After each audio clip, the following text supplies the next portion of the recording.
All right, everyone. Episode 40 for the Bonifay Banter, brought to you by Mastercraft. Big shout out, Mastercraft. Love you. Actually, just got back from Lake Powell, where Still, Jimmy LaRich, we had a whole big old crew out there. Yeah, it looked fun. Yeah, we had a couple. We had two X24s out there, a 2025 and a 2026. Boom, loaded up. Yeah, dude, it was sick. There's probably like 5 houseboats, probably like 50 people, and it was good to have those. We had I think we had like 5 PWCs, a couple flight boards. When you do PAL, you got to make sure you bring enough, water toys, and you said you got two X-Stars out there or 2 Mastercrafts and a bunch of PWCs. But yeah, if you don't have the water toys at Lake Powell, what are you even doing? Yeah, what are you doing? You're not getting around at all. So I was trying to count how many trips it was out to Lake Powell, but it was, I think maybe around like 12. 12, yeah. I think I got a few more on you. I think you might. Although I'm catching up with you. You are catching up. You've gone a few times in the last few years, that's for sure. And I went once last year. That was the first time in like 10 or more Place years. Place is timeless. Yeah. Yeah. Even though the water's getting a little low. There's it is crazy. I've seen a whole bunch of stuff, a bunch of posts about how the water's dropping. I'm gonna repost some stuff on the Bonifay Banter about like saving Lake Powell and kind of like how we can preserve like the Colorado River and kind of the things that we can do to draw attention and awareness to protect Lake Powell. And because it deserves protecting. I think it's the most beautiful lake in the world. It's definitely my favorite. It's almost out of this world. It's definitely Mars. But yeah, episode 40 of the Bonifay Banter, Shane. Yeah, big milestone. 40 episodes now. Yeah, it's sick. But we got Fynn Bullock coming on today, man. And this kid is a weapon in 2 different sports. Pro snowboarder, pro wakeboarder. Just won the $50,000 shootout at Wakefest. So the kid's on fire right now, man. And we've been wanting to get him in here for a little bit. And what better timing than coming right off a big win? Yeah, exactly. I mean, even, that first Pro Tour or the last Pro Tour, the second one, he got second. And he's having a great year so far. It's awesome to see that he's, coming into his own, just won $50,000. It's big. That's wild. I love it. But I've known Fynn for a while. We don't give away too much right now. But you know him for a little bit. Yeah, I've known him for a bit. We've gotten to film a whole bunch. And he's a great kid. And, rising star. This kid is jacked. Yeah, he's no kid anymore. He's no kid anymore. I knew him whenever as a kid. Yeah, that kid would whoop your ass. He is getting thick. That boy is he's cut. But, yeah. All right, guys. Well, thanks, Mastercraft. Thank you all the Patreon members out there and everyone getting and supporting the podcast. Man, really means the world to Shane and I and the Bonifay Banter. Wouldn't do it without y'all. And give us a subscribe on YouTube. We're just past 1,000, so we're getting there. There. Episode 40. Let's start the countdown. 5, 4, 3, 2, 1. Bonifay Banter Podcast. All right, everyone. Episode 40 of the Bonifay Banter. Crack that thing, Shane. There you go. We have Fynn Bullock in the studio. We've been wanting to have him in for a while now, and this kid is a Swiss Army knife, double-edged knife. A pro snowboarder, pro wakeboarder. That's pretty much what we're going to get into a lot is the contrast between these two. It's actually pretty damn fascinating how good you are at both of those sports. Fynn, welcome to the studio. Yeah, thanks, Parks, Shane. I'm beyond stoked to have been watching this for a bit, so I'm stoked to be able to share my side of it a little bit behind the scenes and everything that I do with both sports. Well, hell yeah, because Shane and I are very far from pro snowboarders, so we actually have a lot of general Speak for questions. yourself. Speak for yourself. What do you got, a misty flip, Shane? What do you? No, I wouldn't do that. I wouldn't even say that. I have broken my wrist snowboarding though, so got some injuries. Damn, I didn't know you were going to get into the snowboard wrist break. I was like, Shane's going to talk about this wrist breaking. I didn't think it would come up in the fucking first minute. Yeah, I mean, an injury shows how well you are adverse in the sport, like, because if you don't have an injury, you haven't been doing it that long, you know what I mean? So you haven't been doing that long and you've gotten injured. One of the two. You earn your stripes real quick. Yeah. But Fynn is actually just you got a heater of a year going on in the wakeboard scenario. Yeah, I'm not talking snowboard. You're off to a hell of a start at the first Pro Tour stop in Groveland, Florida, second place, correct? Second Pro Tour stop. The second Pro Tour stop, yes, you sir. got second, just like a couple weeks ago. Yeah. And then he goes right up to Wakefest, the $50,000 shootout, and took that thing down. Fynn. Oh man, thank you. Dude, that is wild. Dude. I know it's pretty. It still still doesn't feel real to me to take that one home. I think that's probably my 6th Wakefest. I have sadly not been able to put 4 tricks down. So the year that it counted the most was, man, it feels unreal. I can't imagine what it feel like when 50 is 50G like on your mind like that. Is it? To be honest, coming from the Pro Tour, I did really well last year at the Pro Tour, got 3rd, and then went to Wakefest. Didn't make finals in the main event, like the actual contest, and then I think I went down on toe 10 or something, or 2nd or 3rd trick in the 50K. So I kind of left home with nothing. And my goal for this year was obviously coming in the Pro Tour. I felt like I had a lot of momentum, and I just wanted to be able to ride, whether that's finals or good result. I just wanted to be able to put something down. And the contest, we had some pretty diverse and challenging conditions for our heat, so I didn't end up making it through. And it's not like one heat has like glass out there. I mean, no, it is shit show conditions had, all the time. But a lot of times there can be a storm that rolls through. So we had a storm. So we had, obviously, I think there was 32 men, 3 heats of 10, and like maybe one or two of 11. And I was in the heat. Not all the heats are stacked because they don't really go off of any ranking. They're just past Kinda results. random. And yeah, so obviously like all the heats are super stacked. The first heat was like Nick, Corey, and some this of is the on other the boys. regular day. This is on the regular day. Right. So then I had, my heat was Gunther Sam, Noah Ballard.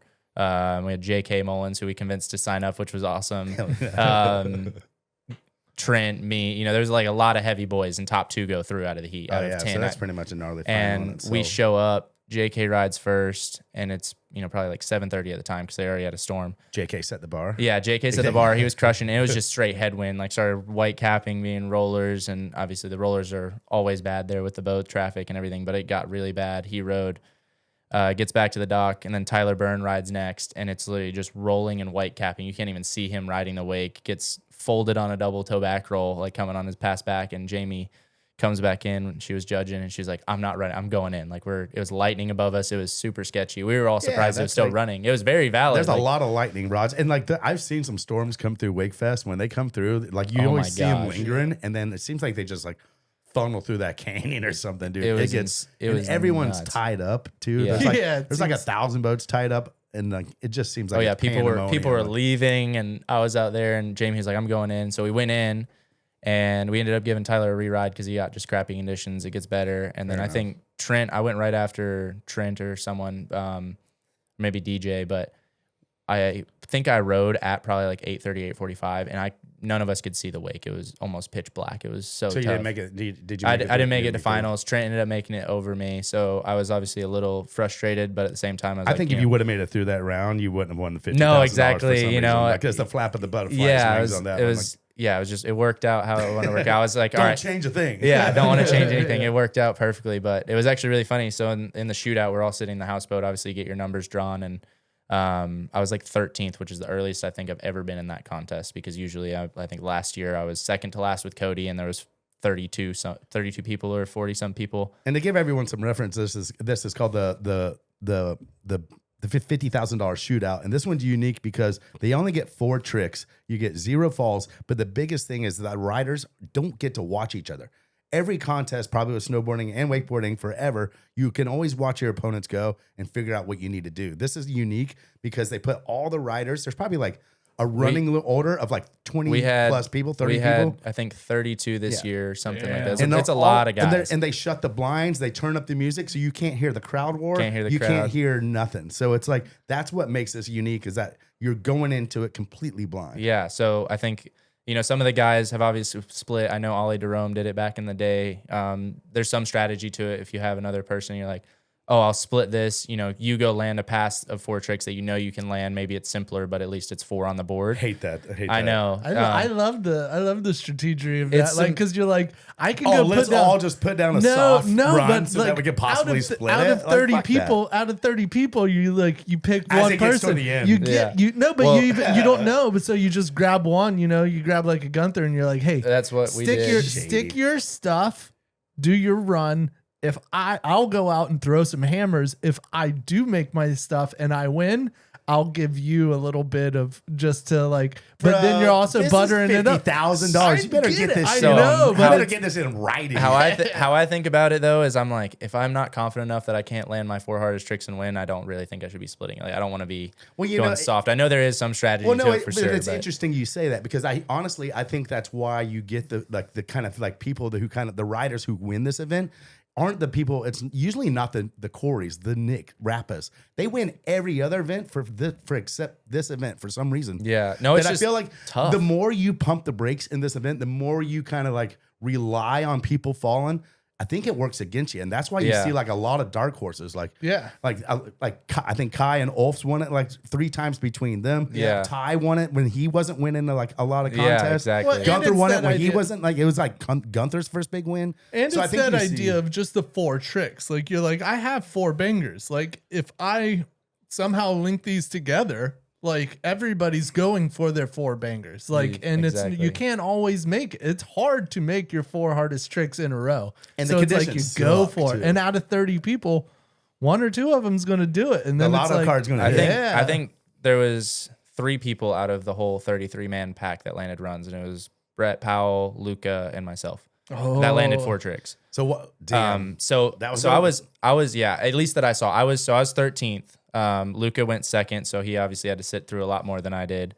But Luca wants to go get in the party line. That's perfect. Yeah, Luca was awesome. I was talking because Trent was first, and I was talking with him. And I was like, I'm going to be riding by. I'm going to definitely be seeing you guys be, sitting on my boat puking or something like that. But they were ready for it. They were excited. But yeah, I was sitting 13th, and honestly, I just went off the dock. I saw you kind of see the person in front of you go on the jet ski when you're getting jet skied out, but you don't really see much. So I saw Daniel go in front of me, and I honestly just went off the dock and just said a little prayer. I was like, all right, let's see. Let's just go put down the 4 tricks that I came to do. And what were your 4 tricks? Walk us kind of through, walk it, not just say it, but like kind of walk us through the run. And so my whole game plan for this event was just to land almost like my Pro Tour pass, but make it everything grabbed and just as clean as I can.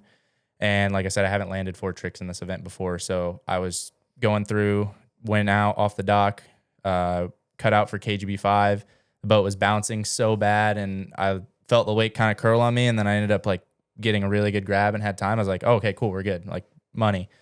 And I cab 9, took off, landed it. I was like, oh, we're still going. We're good. So then I hop a 180, take a second. I'm like, all right, cool, cut out, cut in, switch toe 10, got really good kick on it, grabbed it so well, and I dropped into it. I was like, oh my gosh, like I'm about to, I honestly couldn't believe it. I all felt like a blur. I was like, I'm really close. And for a second, I was like, maybe I should switch it to just land a trick instead of the double cab. Interesting. You had 3 tricks under your belt, and then you're like, you almost went against your game plan. Yeah, exactly. Because I was like, I've never landed. I've done the toe 10, and I've never landed 4 tricks. So I was like, I have no clue what anyone else has done. So what were your options here? And that idea of having a double cab, and then if you go down on it, you watch the rest of the people come through, and you're like, if I only would have done something else, I might have won that. Yeah, because you can watch so devastating. I've done that before where I think last year I got to my 3rd trick or something. I did like KGB7, cab 9. I think I popped the handle on toe 10. And I was like, if I would have done toe 9 and something else, I probably would have been fine. Man. But yeah, exactly. You gotta go no, for it. exactly. You got to go for it. That's the whole point of it is you never know. When like people see you, when the judge, as a judge, like I've judged that event multiple times, you see someone bail on a 10 to do a toe 9. Yeah, no, for sure. Yeah. You want to just go. They want to see the hardest tricks. Absolutely. So what was the last trip? What was your 2 options? So I have, obviously I have. You have more. You have a lot of options. Stale Lake Chromo was the idea because I was like, all right, I can land that no matter what. Or I was like, maybe I just chuck toe back 9, and worst case if I mess up, I go toe back 7. And then I was like, nah, I'm just gonna do double cab. Like I've practiced it, I'm good. I was cutting in, and I was like, oh, I've timed the double up right. And then as I hit the wake, I realized the wake was getting smaller, and I was like, I am gonna get folded. So I started just holding the grab so tight, and I felt my feet land, and I was riding away, and I genuinely, I started losing my mind. I was hyping up the crowd, and there was no one there in the boat line where I was at. I was like dealt down there. I didn't know what to do. That's so sick. Honestly, like as a judge again, I think that you made the perfect call, because I think you doing a toe back 9, a toe 10, and a heel 9 in your run. The composition is not going to be there. Yeah, exactly. I feel like I don't know what the other runs were, but just like to see that you did toe back 9, toe 10, or not the toe back 9, but toe 10, heel 9. Yeah, KGB that 5, was- and then the double is like that's a lot of different types of tricks. And that was exactly the thought going into it. You know, I know I have a lot of different tricks that I can do, but I was like, these tricks are what I've been practicing. I know I can do them in any condition, and I think it's the most diverse run. You know, I know they don't necessarily want to see the contest runs. I think that's why Ulf has done so well in that, and there's been so many different winners because it's not necessarily like, oh, go do your hardest tricks. It's like, what can be the best run genuinely out of any wakeboarder. I mean, I've watched Nick do an insane run with 3 different doubles in a Mob 5 or a 9 a couple years ago, and Ulf beat him by just doing, you know, Ulf things going to the flats. things. Yeah.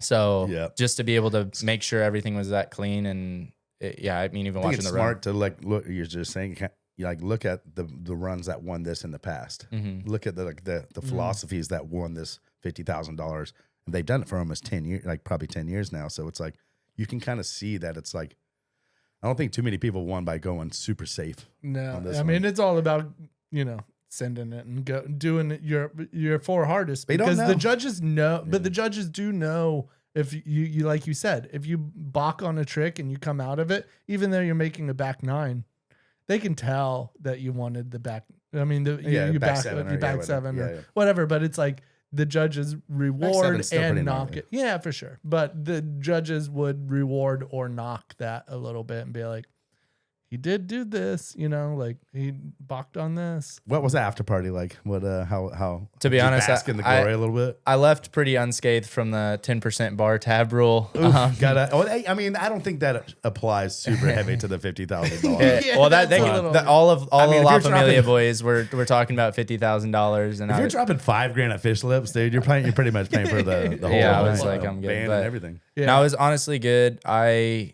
kind of just had dinner with everyone there. It was pretty unreal. I called my family, and then we went back to our place around like 10:30 and was hanging out. We had a super sweet spot, so we were like, How at the old are pool. you? 21. 21. Yeah. Did you get a couple drinks? That Nah, day? I'm pretty chill on that. Even but with the $50,000, I got respect to that. I got my table dinner and everything. Everyone that was there that I'm That's close with. cool. I got all the La Familia boys some drinks and all the judges and There stuff. you I was go. like, I gotta show thanks. I was honestly pretty, it was a double-edged sword because obviously, you want to win. You're never gonna say that you're not gonna win unless you're not a true athlete. But going that close with Luca is cool because I've known him for a long time, and obviously being on the Luca Force team for as long as I was, we've been good friends. And he was telling me his reasons that he wanted to win it for his dad, and I respect that. Hit Yeah. pretty close. So I was like, if you win it, I'm not gonna be bummed. Like, I'm glad it's between you and Yeah. me. But What- sitting through watching that after that with him was so stressful. I've never stressed that much because it went from I'm incredibly happy that I landed 4 tricks to, oh my gosh, I actually could win. I might do. I this. could win 50 G's, and I know Nick has to go after me. I know Ty has to go after me. I know Sam has to go I after me. can't imagine what it feels like sitting in the water and watching the guys go and go, man, I'm close. And you and Luca probably look at each other like, mate, it's between you. I know. It's like, And we watched. And you guys there's not like live scoring, so you knew that you were. No, we have Lucas? no. No, you have we no have idea And until the Luca awards. and Luca was happy with his run. Luca Like, was he really happy. Like, he thought he thought he y'all- won. either one of you two didn't know who was. Yeah, winning. I mean, he said it was close, and he watched it. Obviously, it's a little bit harder as a rider because you sometimes can do things or not do things, and you're like, oh, that was worse or better than I thought it was. For me, I had no clue. I was just like, I know how I did my run, and I got told what Luca did, but he was second, so I had no clue what he did. It was only him telling me, and Trent I think saw it before, but yeah, we were sitting there, had to watch Nick, we had to watch Gunther. There's a lot of really, really good riders that went behind us, and man, it was like you never want to see someone fall, but every single time someone would fall, it's like one little less. You're like, oh, okay, I can breathe now. How are those fingernails? Were you just biting I have- on those things? I Were you think- what were you doing to calm these nerves after I watching? think Justin Ward, Kane Ward's dad, he took a video of me. I was sitting on the back of the boat, and I genuinely, like, my hair almost like started turning gray. It was so funny. I'm just sitting on the back of the boat, just stressing.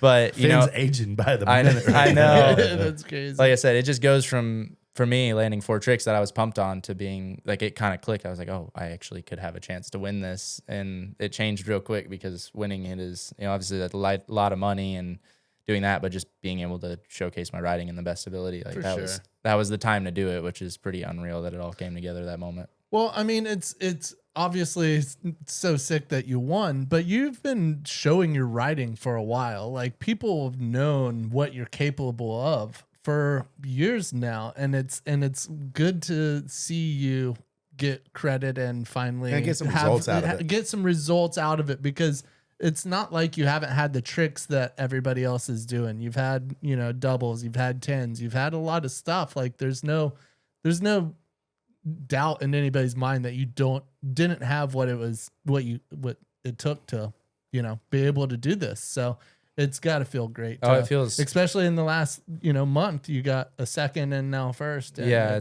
I'm pretty competitive. I always am going to support whoever, I want to see people succeed and I want to push the sport, but I also want to be one of the best wakeboarders, remember as one of the greats when I'm done. And same in snowboarding. So it's just kind of a weight off the shoulders to start getting results and actually, I guess in the more sense, like riding how I want to when I need to, and in the sense of a contest. And I feel like the Pro Tour was great just with having that many rounds and being able to ride how I wanted to all day, all throughout the day. It's got to feel like you're riding so good, and like Shane said, you work so hard for so long. It's almost got to feel like the monkey's off your back in some sense, of like you're starting to get some seconds. You won the Pro Tour?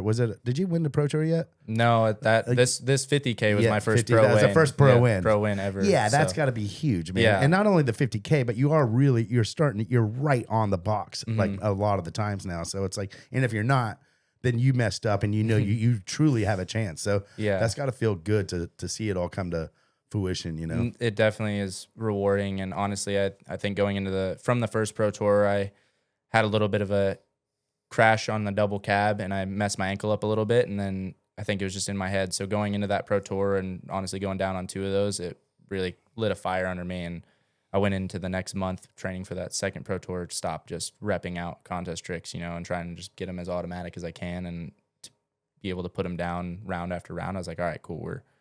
We're definitely riding more to the ability that I know I can. And, obviously I think that's a big props to Nick in that sense, because he just does it, time after time. And that's what it takes to be a good contest rider. I mean, I think anybody that's even has listened all the way up until right now, like, can hear it in your voice, but I've known it for a long time that you are very competitive. Like, you do not relax on an idea of just like not giving it 100%, but not like what rider that's just going to send and be like, if I make it, I make it. If I fall, I fall. It is very competitive. Like, you have honed your talent to just wanting to have finishes and have presence in that wake world. Like, it's good. Like we were just saying, the competitive natures, and like, who else, like Rathy was very competitive. Insanely competitive. Yeah.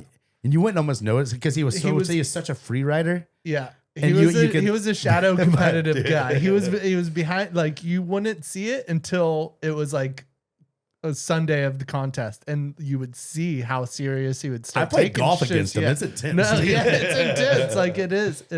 But a lot of riders they are competitive. They want to be as good as they can be, but they're not wanting to be better than the next person. They just want to be better. That's the way I was. I was always like, I want to be as good as I can be that day. I'm not worried. I know there's other better riders out there. Parks was a bit more competitive. He was definitely could play a finals round and see what everybody was doing and go, I think if I only do this opposed to, or I can take them here and do that. And it was more of a methodical contest and knew what you wanted. You were a bit more competitive. Well, I had to be with because the field. I was competitive against myself to the point where I wanted just to ride good and I wanted to do a certain trick.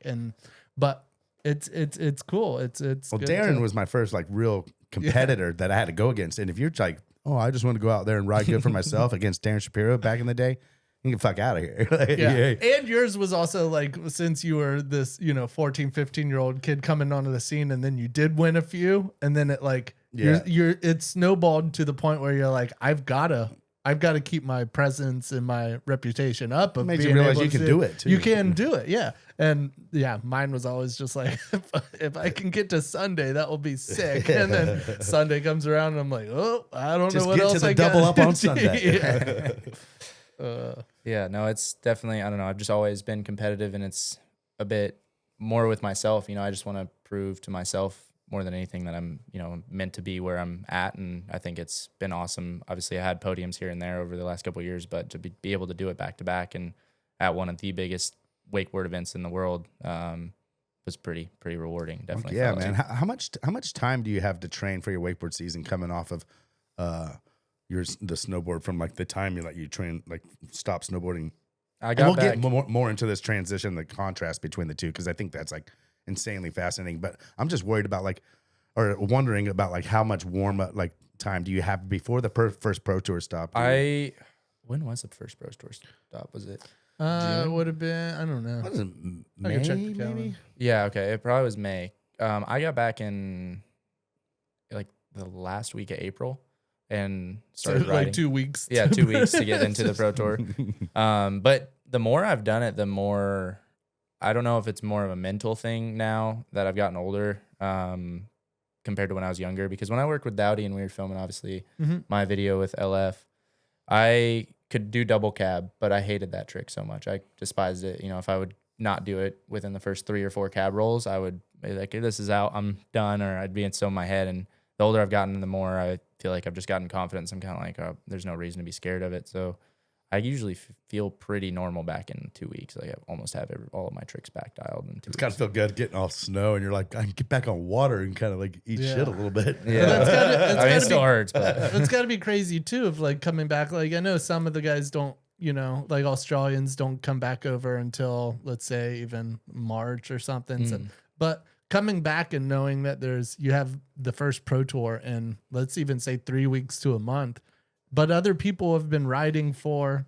months. You know what I mean? Like they're already dialed. Like Yeah. they're trying to figure out what they want to do in the run, and you're trying to figure out what do I have What consistent? my run is. Yeah, what your run is, Well, maybe- and what am I consistent on this year? or Maybe that's why whatever. It's Finn's just getting fired up right about now. to be honest, Also, to be honest though, I think that's what makes it fun for me. And a lot of people have always asked me like, "Oh, why don't you pick one or the other?" I think that's what makes it more fun because it's almost like a personal challenge because I see everyone riding for so long, and I'm I'm on one of the boards half the other year, and I have half the time to train for it, and it's almost like, why not make it harder on myself? What can I do to come back and be able to beat these guys that have been spending the whole year to do it, and I've been doing it for 2 weeks, like.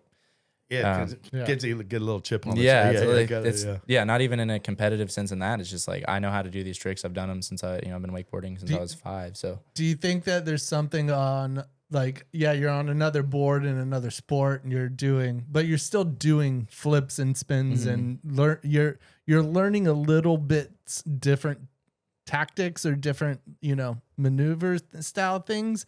But every year when you come back to wakeboarding, do you feel like that winter helped you figure something out wakeboarding? Like you learn something from snowboarding to wakeboarding? I feel like it definitely helps. Obviously, I'm in the gym a lot in the summer, but it's a little different in snow because I'm riding a lot more. But I feel like that does help is just staying consistent with stuff. I think the biggest thing is just being in contest all the time, instead of, I think that helps with like the contest mentality and being able to, okay, cool, this is what didn't work for me. This contest is how I can fix my, mental process going into it and calm myself more or whatever that may be. But I feel like it's an ebb and flow because this winter I was riding the best that I had, but obviously the Olympics was a huge goal of mine, and I was just out of spot out of that. So, that was pretty heartbreaking for me. And I think that kind of, it's good and bad. I think going into the wakeboard season, it was a little rough, but it was almost like a good refresh to not think about snowboarding because I was so focused on it for so long and almost, kind of cut my wakeboard season shorter last year because of it. Well, So that's not your usual snowboard season No, either. it's- You had a lot on the line, like you Yeah. were saying with the Olympics being the qualifying. So that's like not your typical. No, it was definitely a lot of pressure and that I had put on myself, and I just felt like it was a little bit of an obligation to me because that's my goal since I was a kid. So that was the alternate for it, which was a bummer to sit on the sidelines and watch it. But as I said, I think everything works out as it should, and I think it almost gave me more motivation to just push myself even harder this summer and going into this next winter to just whatever I can do, whether that's being in the gym more or like get more meditation done mentally. I feel like it's kind of helped a lot with the riding and obviously starting to show in the results, which is cool. Yeah. Do you miss any events at the end of the wakeboarding season to start snowboarding? Like, are you like if let's He say missed you, Double or Nothing, I think, Yeah. for I think The last time we did it. Last time he did it, I missed that. And then the only other thing is I've never done Moomba Masters. Yeah. Because I'm usually finishing the snowboard season, and then I could have come back for the Masters LCQ this year, but I just was kind of like, I just want to snowboard. I'm not super rushed, but I think it's good because for me, I just want to do it more. I actually enjoy it. I think if I did one or the other, the seasons are so long and so strenuous, contest riding. I don't think I'd want to do it. It's got to be a lot on you too. Like I always appreciated December and January to not wakeboard and try not to wakeboard or do like anything great. Like maybe I would go snowboarding, but it's not a competitive thing. But I always enjoyed at least, December and January to be like, let me clear my mind and then come back into like March ready to go or whatever. But it's like you don't get that. Like you're like, yeah. What is your kind of year kind of like flow? Kind of like when does wake season start and when does snow season start and when does it all kind of walk us through like a quick year? Yeah. Kinda So like, usually wake season starting in kind of into April, starting getting my riding back, and then we go into the Pro Tour season, WWA and everything like that. June, and then, July, August, yeah. September. September, towards the end of September, I'll start going out to the snow, depending on how it is in Australia, and then usually October, I'm full snow in Europe. Damn. So maybe I'll do Worlds. And this you'll year. do that all the way to March, April again. Mm-hmm.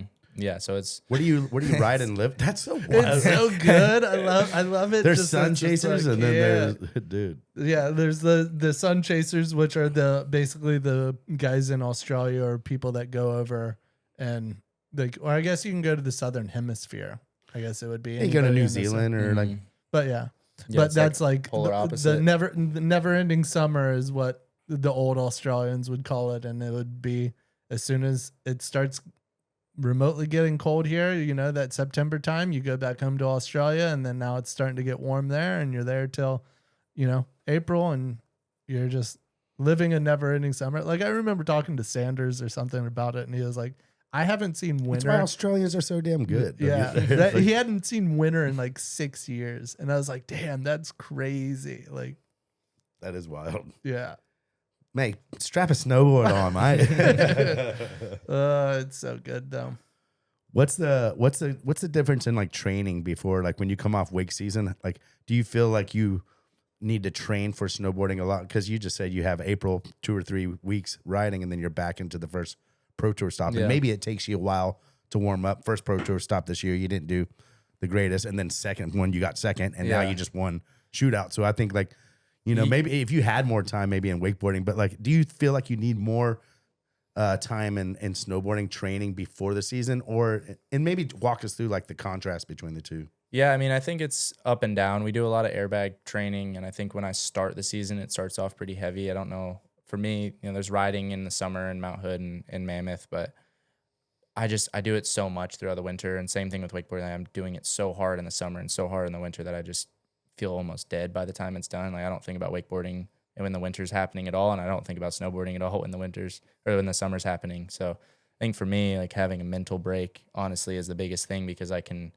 when I get to that point of training in September, October for snow, I'm more fresh. I'm like, okay, cool. I can start completely fresh with the fundamentals, and then obviously everything I've learned last year or the year before with just the mechanics and the tricks that I've repped out so many times. I already still have that. The muscle memory is still there, but I can work on this new stuff because it's almost brand new to me. You know what I mean? Right. So you'll kind of like come into an airbag, run through your bucket, like your list of tricks that you have unlocked, the muscle memory ones. Yeah. And then before that, do you think about like what you did good the year before and where you have room to make up? Like, Yeah. could you be better on features and stuff, like the rails and stuff? Is there room to make up there, or is it like going harder, like on super tech, kind of like the jump tricks, or like It's kind of the same thing with wakeboarding. I think it's just putting down solid runs. And I think I've started to get better results in snowboarding, which has been cool. And a big thing last year, actually, like I've always been really bad at doing bigger switch backside spins.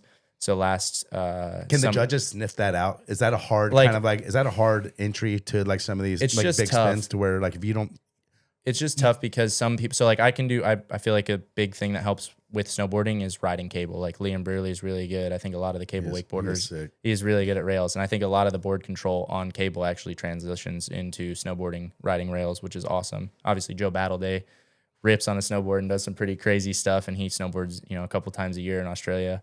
But a big thing is just having diversity in the run. It's the same thing as wakeboarding, but they're a bit more critical on, if you have 7 features and you spin 3 directions, they're like, oh, well, why would we not put someone that did 4 directions? That's maybe a little easier. They have more diverse runs. So I worked a lot. I actually went to Japan last summer, worked a lot on switch backside, and that was a huge thing. And I feel like it finally clicked That's for gonna me. be so awkward. Yeah, it's unnatural. It's just honestly the setup turns. There's so much more fine tuning. I feel like compared to wakeboarding, you can rely on the setup line is the yeah. So how your edge control. That's how you get power from the trick. It's your edge. You're not really it's like that wakeboarding though with progressive. no edge for and line sure tension and- exactly. But I feel like you're not really. It's almost the same thing. If you're doing a bigger spin, you don't want to be doing it faster. You don't need to be more patient. It's the same thing with snowboarding. The bigger the rotation, you don't need to just wind up and set harder. You need to actually probably almost do it less and just be more patient and stronger with your core, your grab and then timing.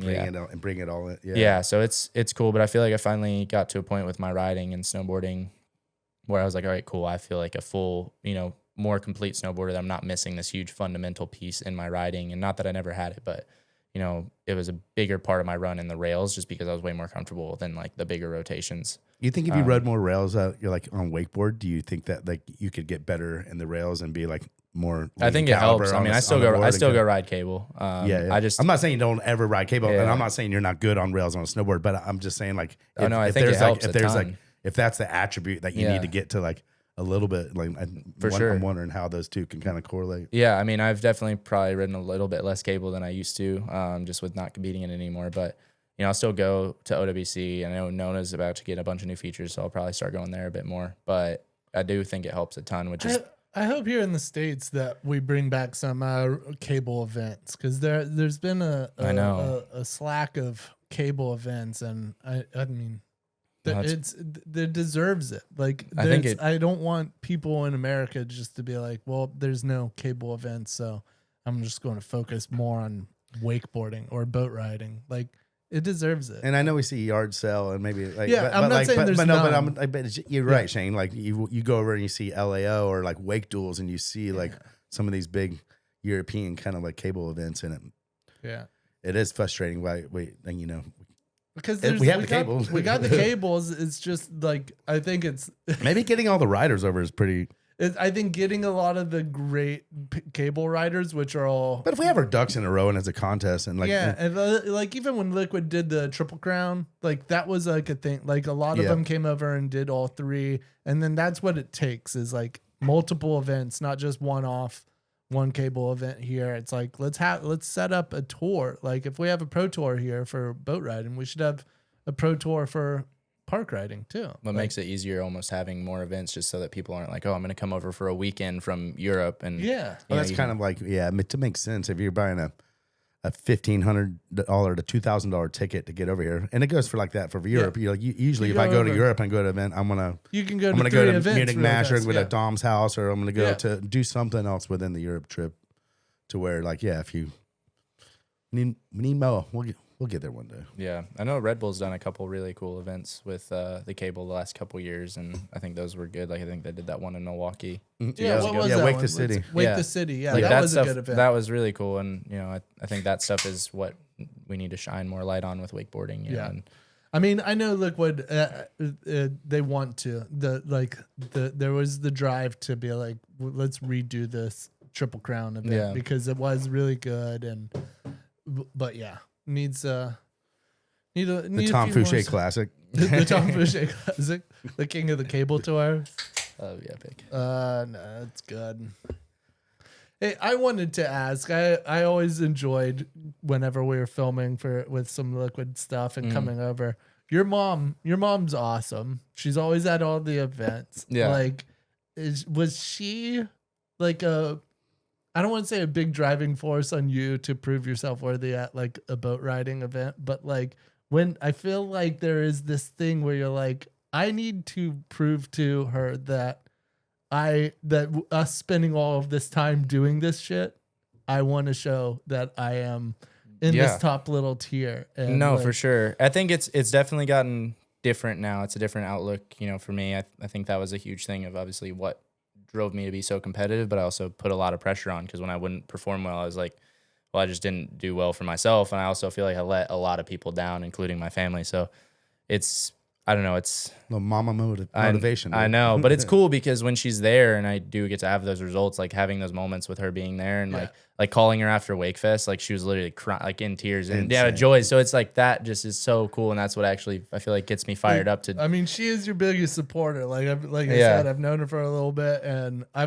always enjoyed coming over because you guys have like tons of pets too. Yeah. And like I was like, there's all these animals in the back, and I was What like, kind of pets are we talking? What all everything. do you still have? Yeah, we got everything. We got birds. She's Cockatoo? a retired. Yeah, we have cockatoo, macaw. Some. Really? We actually have some ducks right now.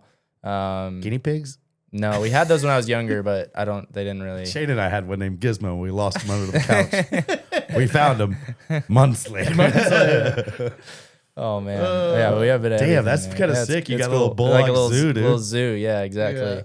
It was actually really funny. I've had someone come over today for some coaching, and their dad was like, "I was expecting a lot more animals back here." I was like, "No, it's pretty dialed. We got it." They don't live forever, bro. Yeah, it's so funny. But no, I think a huge thing for me was obviously having her around, and I think it's gotten better. As I said, like I've taken a little bit of that weight off my shoulders in the sense of going into a contest feeling super anxious, and I think that I would almost build it up a little bit more than needed to.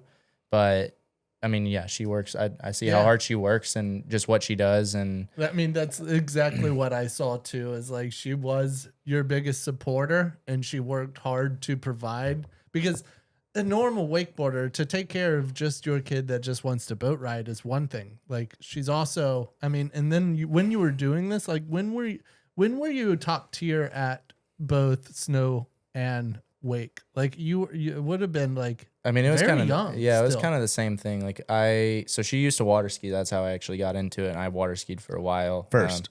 Yeah. So she did slalom skiing, and then I actually started slalom skiing, and then got into wakeboarding. And I did some slalom ski stuff, and it was the same thing. I did snow skiing and used to do race ski park. So you had good fundamentals before you got into snowboarding and wakeboarding. But I just always loved the board sports. I mean, I did a bunch of different stuff. I played hockey for a long time. I did baseball, soccer. I really loved hockey. That would be probably. Where'd you grow up at? North Carolina. Like I'm in Mebane, which is like 45 minutes from Raleigh, kind of in the middle of nowhere. But I saw him whenever he was really young at Adam Fields. Yeah, so I was out there all the time with Adam, and I used to go to Cobble. Was Adam one of your first coaches? Yeah, so I actually grew up, and that's how I met my stepdad John, and he actually helped me get wakeboard for the first time at OWC when I was 5. Met him, and then he's just been a huge part of my life since then. Shout out. Yeah, exactly. Nice shout out. But I've been at I was at Adams for a long time. Adam's a great coach. Adam's an awesome coach. And Adam still sends it. Adam dude. still send it. I love it. He's like, I think Adam and I are like the same He age. And I texted watch me him the do like other front day. mope fives on the double. I'm just like, Adam. I love that Adam keeps Making me look bad. He keeps it old school where he does tricks that like it's not like trying to learn the next new big trick. He stays true. Trill to He the shit. stays true to his texted old me the tricks. other Trill. day. It's like mix between Trill. true and real. Yeah, he stays.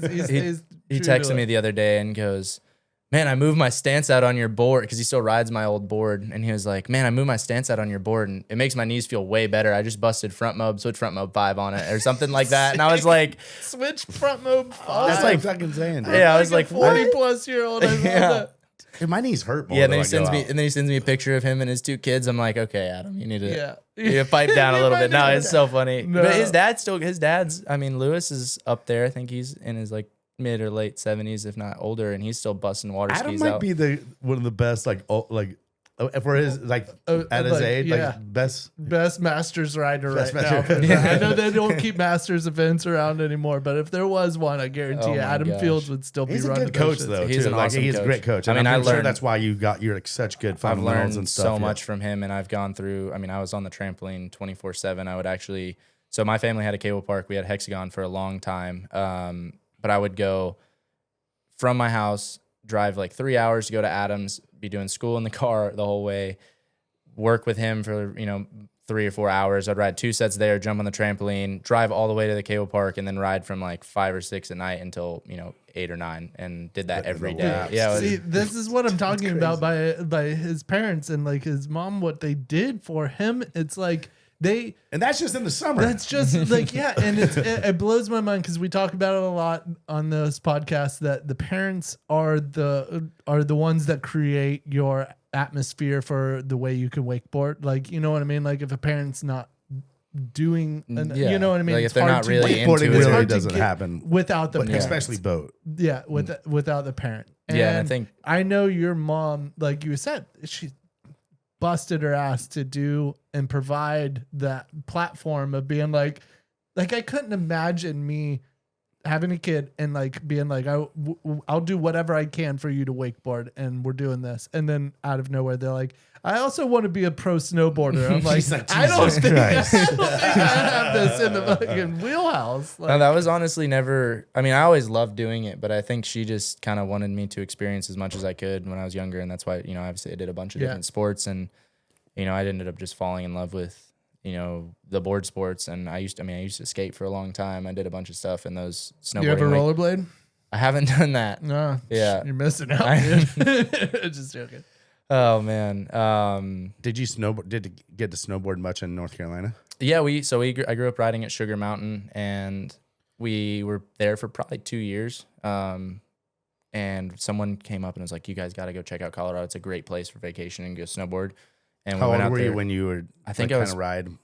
I think we actually went out to Colorado for the first time. I was like 7 or 8, and then we got a place there the next year. So I've had a place there for probably 12 or 13 years now. Nice, and you would ski in the beginning for the first few years out there. Yeah, I and mean, then I you still did. kinda- I still did both. So I actually started skiing, and that was why I started skiing first in North Carolina, is because it was a ski only. It was still they were like, "Oh, you They don't can't allow s-" snowboarders at They, Sugar Mountain. well, it was an age thing. They were like, "You can't snowboard until you're at least like 8 years old." And I think I was like 5 or 6 at the time, so it was pretty weird. And then they ended Hating up. on the kids. I know they ended up letting us do it the next year. So then I got into it, and We're all about pizzas and French fries. here. I know. Well, I mean, it Pizzas and helps. French fries. It helped, I guess. There was a lot of edge control, but yeah, we went out to Colorado, and I had already been snowboarding for a little bit before that, and then I think that just kind of took off the progression. It's almost the same thing as going out to Europe or being at a cable park like right next door. You're just gonna go and you start going, and then you're like, oh, I'm actually getting a lot better at this. And So how did you get so good at like snowboarding when you started to snowboard at maybe like 11 or 12 maybe? Or? no, it was like Even like later? 6. No. I started snowboarding at like 6. Oh, or okay. 7. I thought Yeah, you yeah. said you No. skied kind of I like in the skied. I beginning. skied at the beginning, but then it was like the following year. So I started Right. skiing when I was like 5 or 6, and then the next year I started snowboarding. And you only got to snowboard like all the days are just on the vacation trips that you got to take every year for a little bit. No, we honestly got that. We got a place out there like that trip. Love it. Like The mom- of course moms No, are she like, give it- she loved it. She was like, "This is awesome." Yeah. Damn. No, she loved it. She was like, we just went out there for a vacation because obviously North Carolina is great. There's a lot of amazing snowboarders from North Carolina. So Zeb and Luke, and we went out there, but there's kind of a limitation a little bit to what you can do in the So now you're jumping living zones. in Colorado Yeah. for 3 months at a time, or It started out usually like half and half. So it'd be, Colorado for 6 months, and I was always in Florida just because North Carolina is great, but it's a This little bit harder. explains it all, Shane. Yeah. Dude, I mean, it's crazy. It's a wild thing. It's a wild way to grow up. And like you said, doing homeschooling, like she's knowing that we got to get to the cable. We're going to teach. We got 3 hours from here to here. We could do some lessons here. We got this little travel day up to the mountains here. You can do some. Oh, I learning hated stuff. doing homeschooling. It sucked. I honestly, real Yeah, school. but no, it's bad. I'm glad I did. I just hated doing school. That's what I mean. Whenever you, Dude, I would have loved to go to homeschool back. in the day, homeschooling's but- awesome, but you know what I mean? Like whenever you're like December, January, that's the time I like to chill. I'm like, I'm not a chill person, Like I always like to be doing something outside or I'm always doing something. So I don't know. I'm a It's- pretty chill person. Yeah. I would actually take off about 10 months if I could if I could choose. I just, Maybe 12. yeah, I just always Saints have to so be something. chill. You would have hated homeschool too. Yeah, Well, it was just honestly like when the options were jumping on the trampoline or wakeboarding or getting to sit and read and do Yeah, math. I was like, yeah. man, I don't really want to do that. I'd rather go jump on the trampoline for 47 hours and then go wakeboard 3 sets after that. Like that So was this way more is- fun to me. This is to all those parents that have a kid that has ADD. This is how you handle it. Instead of giving Yeah. them medicine, just let Give 'em them a jump on the trampoline. trampoline all day, and then they turn into pro at 2 different sports. Mom, we need a new handle and rope and springs and probably even a new tree at this point. It's funny, but I was always at Adams jumping on the trampoline, and Honestly, we jumped on a trampoline a lot. Bro, we went loved- hard on the trampolines. Oh yeah, no, we got really really weird too. We got really into skateboard trampolining. Oh, it's so fun. doing that. I built rails off of the trampoline. Yeah, so you'd go like 1, 2, and then you would jump off the trampoline down to like a down rail, and you would slide like back lip down to like PVC pipes down to like. We butted the trampoline up to the half pipe, so it was about like a 6-foot wall. Almost right like what you next to see it. nowadays, like Yeah, with and all you the would run like up and jump and like stall up on the half pipe and then bounce back in. Like it was pretty legit. That's It epic. was legit. You remember Gino took the trampoline and like This is crazy he idea. took the you would jump on a trampoline, you tie it up to a tree. You're kind of like your pendulum is kind of like you're jumping away from the handle and then you swing back in and you're jumping out.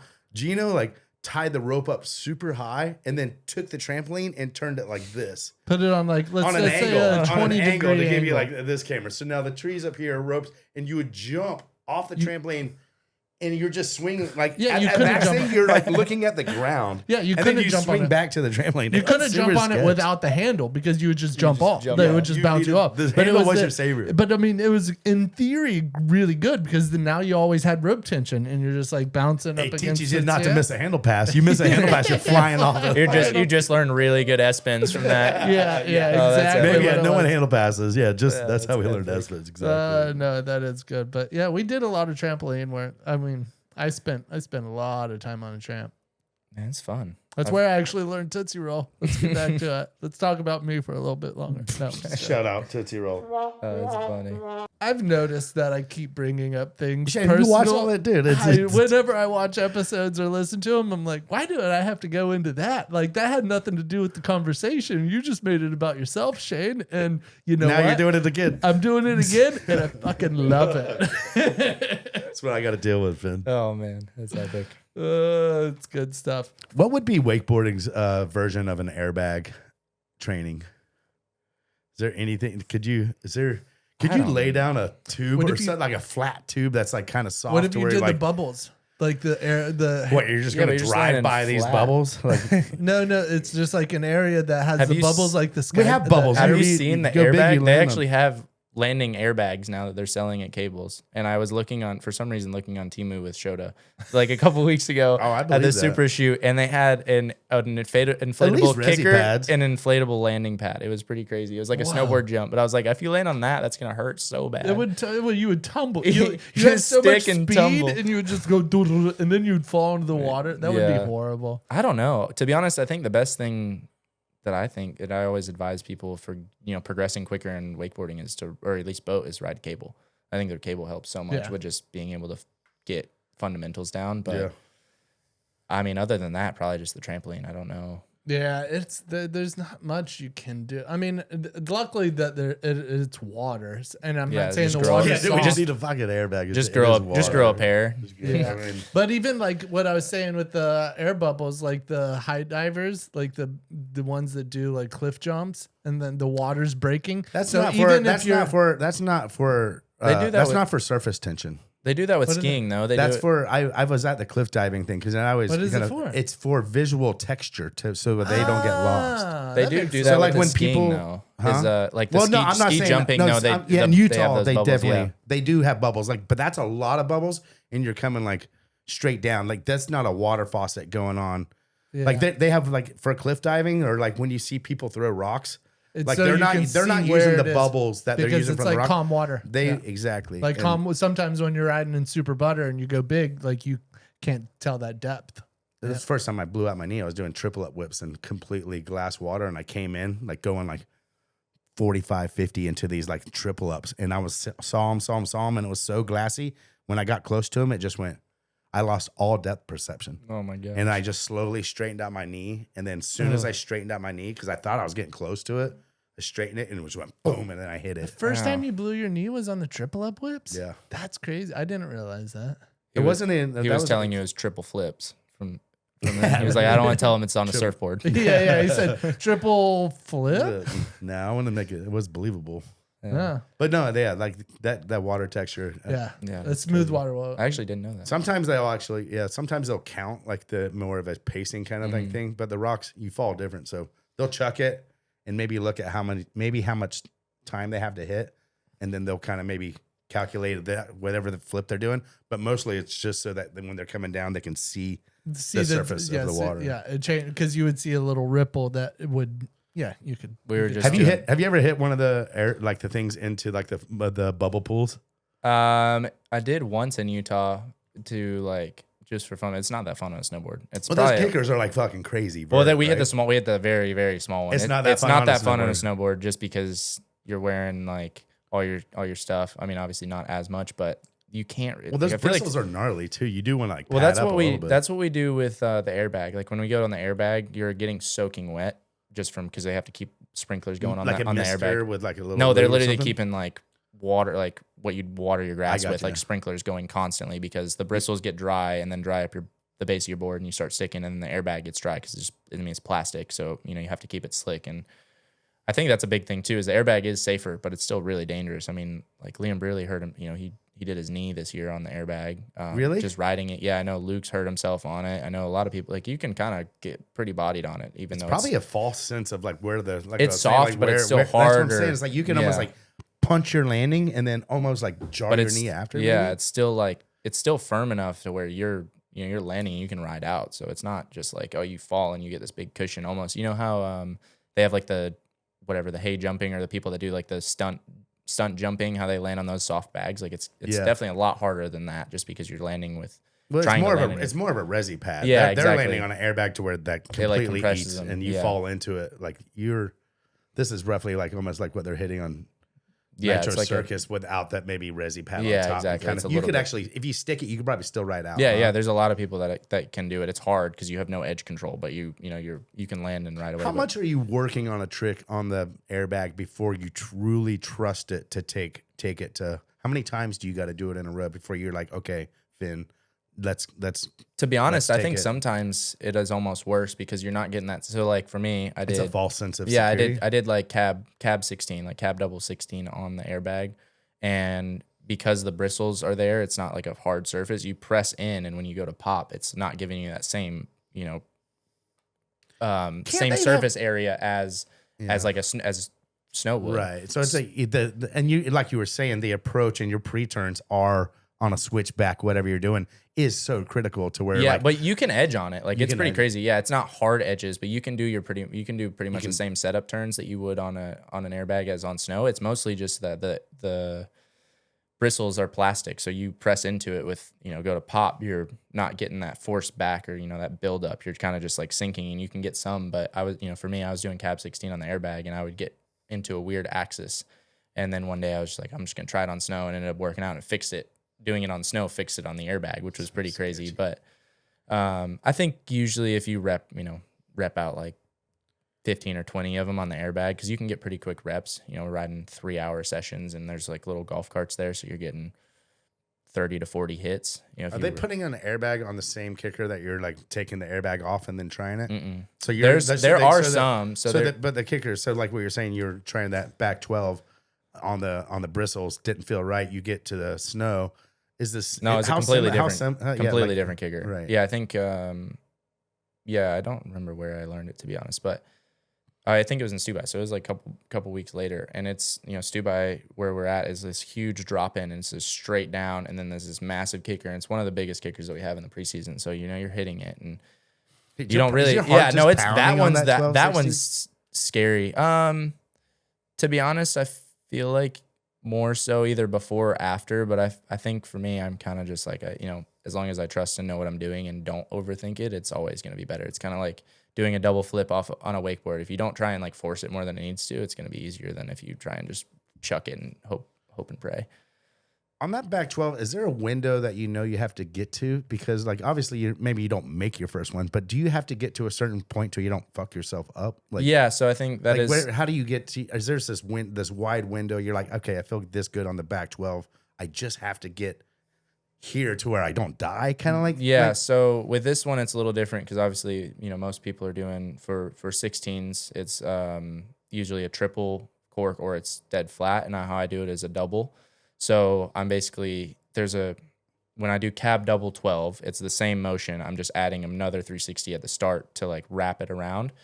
So when I do that trick, I'm practicing the 12. I'm like, all right, cool. And then I think I did do maybe my first or second one where after I'd committed, I like bailed out of it and did 14, but it's, it's almost scarier to bail out of it because I know I did something wrong. I'm trying to like find myself in the air, and then I'm like, all right, cool, I'm good.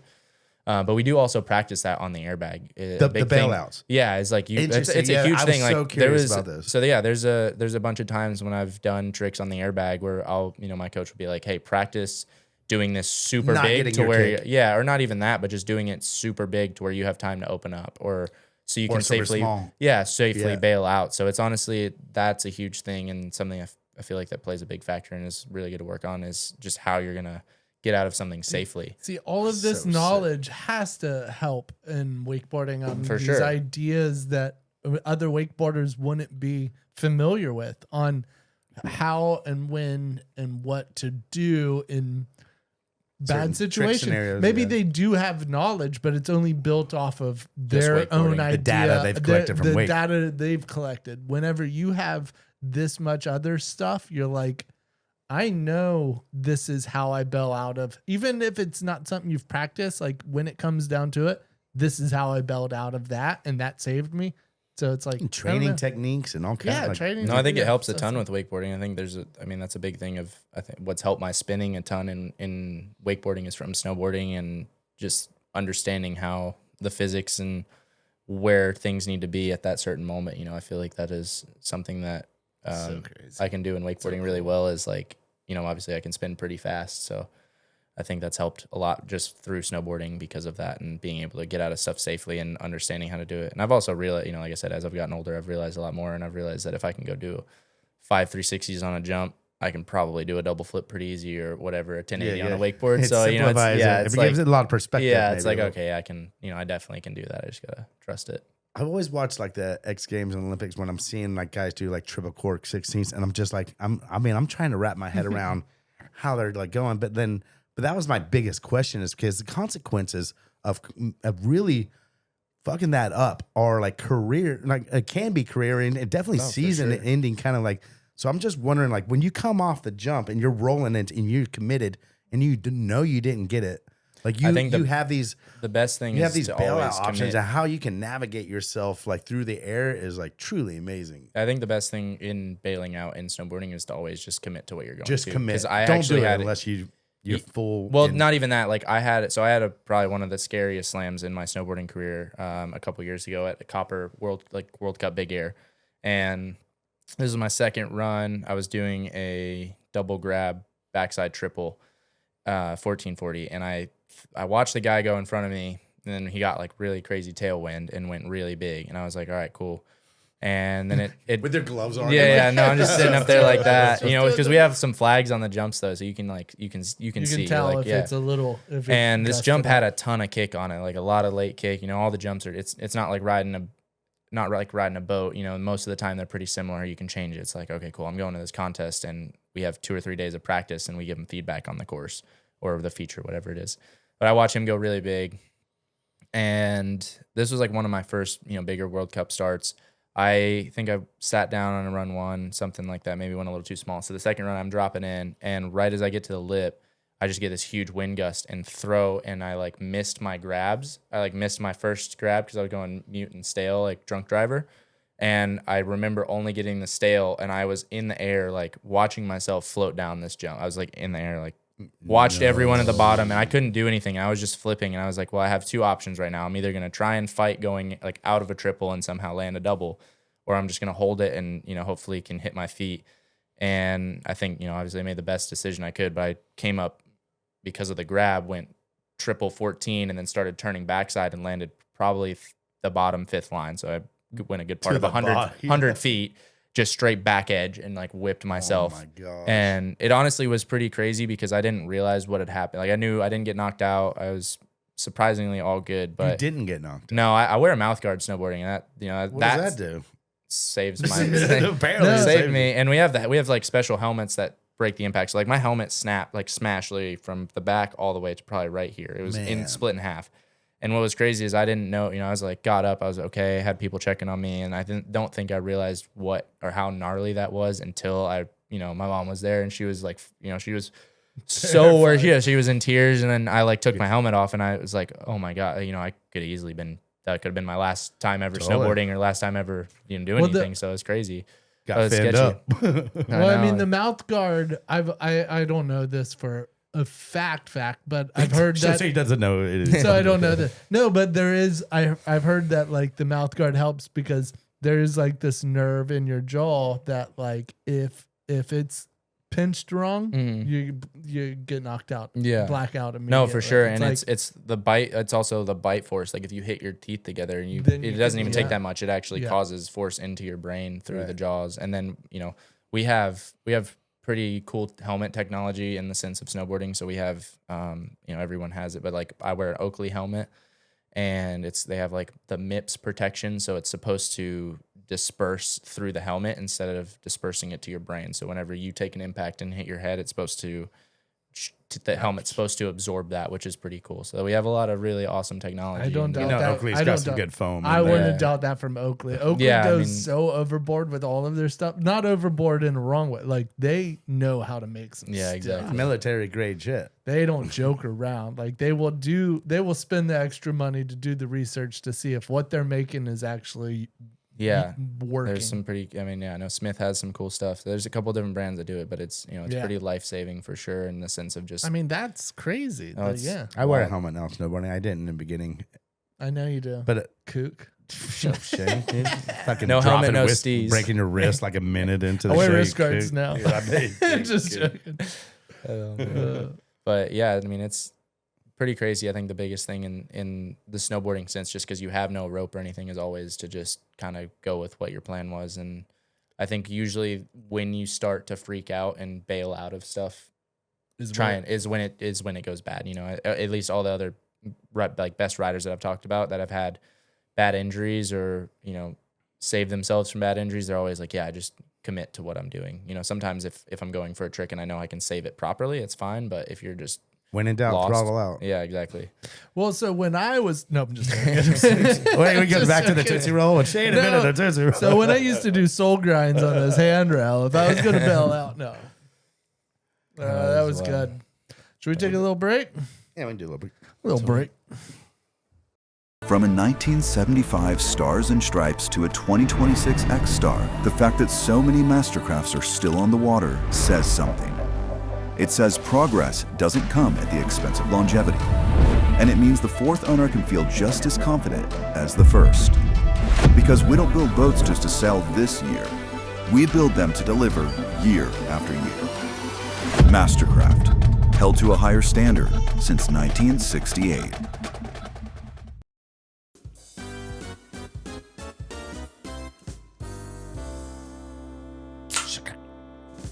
And we back, man, the first hour was pretty sick. I feel like we dove deep into it. I learned a lot. Yeah. And I had a lot of good questions. Yeah. I feel like you were very, very intrusive, or not intrusive. Is that the intuitive on wanting to learn, inquisitive on what was going on and the whole preparation into snowboarding and stuff.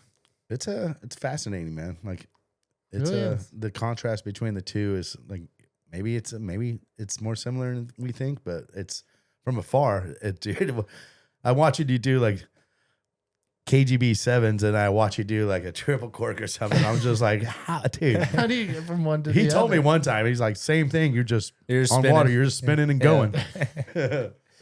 How sick is it? Like, and I was thinking about this when you were talking about like having the rope tension and stuff, and that's something that wakeboarding as compared to snowboarding that we have. I don't know if it's a disadvantage that we actually have to pass our handle, or is an advantage that we can use it to our advantage to actually spin the other way. And now we're doing rewinds and all kind of like Tyler's doing like heel sevens to back one. You're seeing the Stuckies do crazy 5 to 3 to 1. Like it's getting out of hand on like how much they're like shifting around. And it got me thinking, like, as one of y'all were talking, I was like, before like rewind spins, the only trick that like we used the rope to change our like thing was the air Rayleigh. The Rayleigh. And for years, that's like, I mean, now you saw S-bins and there's a lot of bat wings variations of the Rayleigh trick. But the Rayleigh trick was in the beginning was the only thing that kind of separated us from snowboarding, kind of like in the way that we like rotated. Especially in that stuff. early 90s when wakeboarding was getting going. And that really was all people really wanted because it was so different than other That's board still all sports. they want. I Yeah, was just still I was all just they riding want, in I was just riding in Tennessee and I saw some random boats going by and they'd be like, woo, and I'd be doing something and they're kind of cheering and then I'd go bust out a Rayleigh and they'd be like, yeah. Yeah. You're like, all right, Do a that's heel all. nine and do a Rayleigh Yeah, and see yeah. which one See gets what- a The little. only other trick that I think that does well is maybe a double flip, but they might not care as much as a Rayleigh. No. double I flip. think That, a people double love flip. double. People do love a double flip. Yeah, those are good. It's those get the visually titties just out. as appeasing. Yeah, they're just Yeah. like, oh my gosh. Yeah. I mean, there's a way to ride for the public. You know, if Yeah. they're not wakeboard fans, you do whirly birds and Rayleighs, and Oh, they they love just it. love it. Yeah, no, Play it's the epic. crowd, play the room. Yeah, you play the room. But speaking on the rewinds, though, I feel like that it has been a little bit more of a thing in snowboarding. You're I've starting played. to see it I now? played. It's not like common, but you're definitely starting to see like these holdbacks or pullbacks kind of tricks. There's a lot of people that are doing that, mess around with it a little bit, where you go. It's a bit more quirky, or you'll go like a double, like back double 10 Is to this like where a you have to pullback. do this like crazy? Oh, it looks. Yeah, like, it doesn't. It's, like, it doesn't almost look, like you have a seizure in the middle yeah, of it the doesn't trick. look that Hula hoop. cool, but no, there's been a couple. What people are they that have done called? it. Walk us through them. So we actually have had, we have judge meetings before all these contests, and you know, like there's, especially in big air, because everyone's just going to a spin to win, and we get to a point where like we don't really want to see aerials become, you know, or snowboarding become just what aerials is, because that's gonna just be boring, and people get bored of watching it. I mean, even as an athlete, like we do the tricks, and I've sat with a lot of my other friends that compete and you know, do these hard tricks, and we're like, I have no clue what that was. I think it was a 16. I think it was an 18. I think it was a 19. You know, you have no clue what it is anymore because it's just spinning more and more. But not that it's not crazy, but it's just more spinning. And so we've had judge meetings where we talk about it and like, what do we score this? Because how do you score a back 10 that's pulled back to a back 9 essentially harder than an 18? And you do it at the last second. Yeah. So, well, there's two different variations. We had this conversation with them where what's the difference between an actual pullback compared to a holdback, where you go Holdback like, would be more of a L trigger on the landing, kind of like. It's like- amped snowboarding video game into this, not an L trigger. He probably never played amped. I doubt it. yeah, I played the Murray wakeboard game. I forget. That's The- probably around the same. that was actually, so to wakeboarding real quick. I had worked so hard. I forget what trick. I think it was switch toe 9. The first time I ever landed switch toe 9.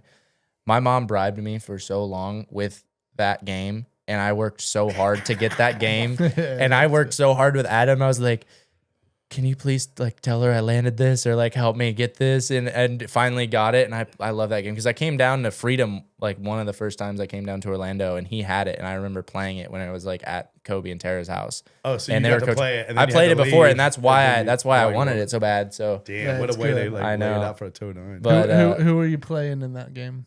I think I played. To be honest, it was everyone. I did. I think at the house the first time I played Kobe because he was gotta get obviously Kobe You got- right because over he's your there. back Yeah, he's shoulder. there.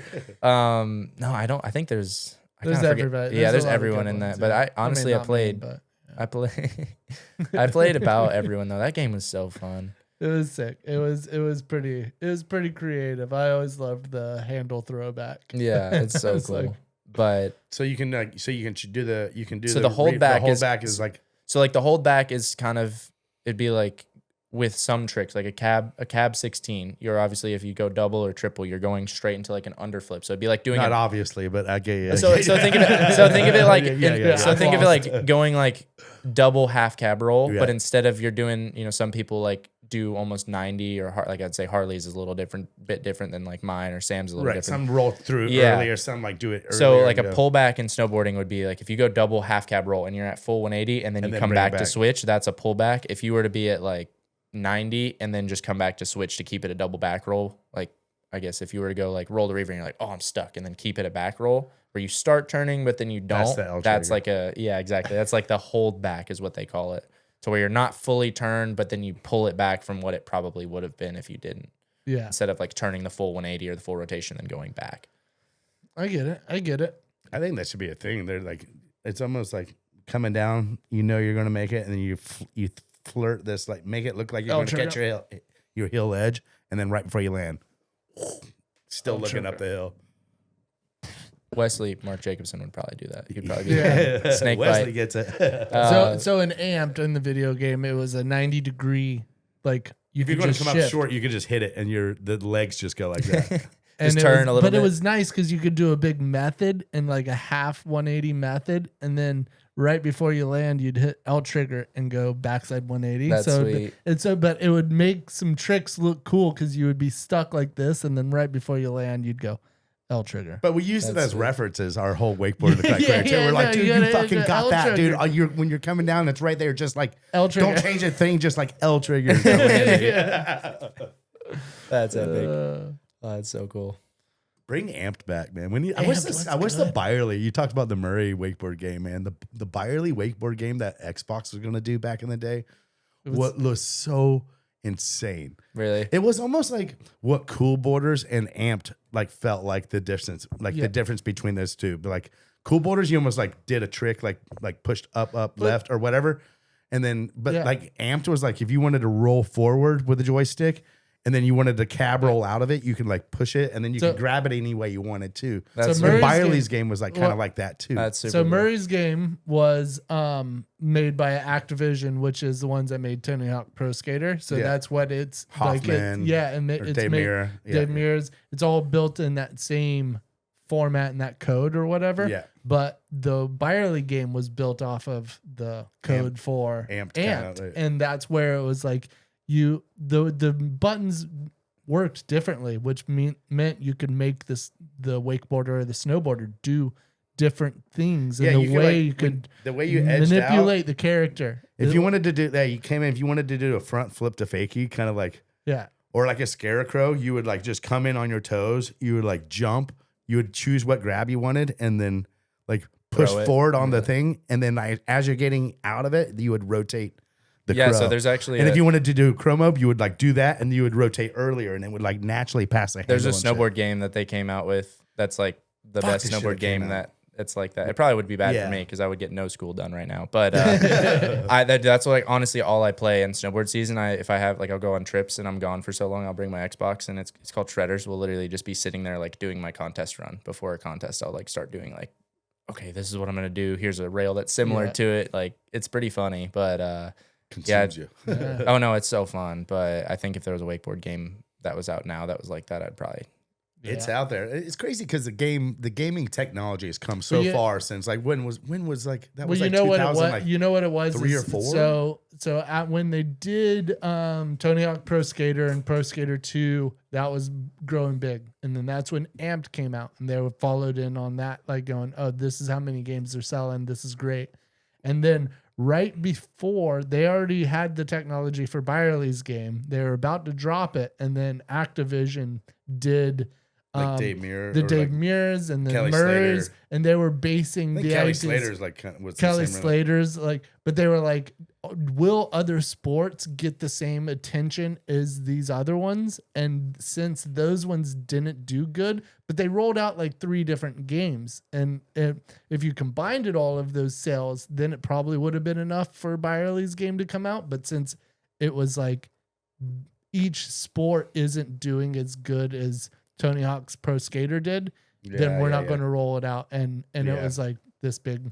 It's a big Microsoft thing, but I remember it being all down to not necessarily just Murray's game, but the idea that is another sport work good. I just can't believe that no one got like video footage of the screen to see like what it looked like, and like because we all got to play the demo. Pointlessly even was like I mean, you'd like to think that there's an Xbox buried somewhere, and like I wonder if you talked to what is it, Brenner? Yeah, Brenner. Yeah, talk to those boys if they're I have talked to them like in the past, and I think that because they don't work for Xbox anymore, and they're like, man, I think this is like long gone. I don't know what they cool, melt though. those things. There was a projects game. There was a project stage. Like they had like the quarter pipe. They had like all the same rails as out of the projects. Like you could play, and we got to play it on the Blacklist trip. Like, so do you remember the wakeboarding video Blacklist? Mm-hmm. Yeah. So that one was all of the athletes that were in the video game.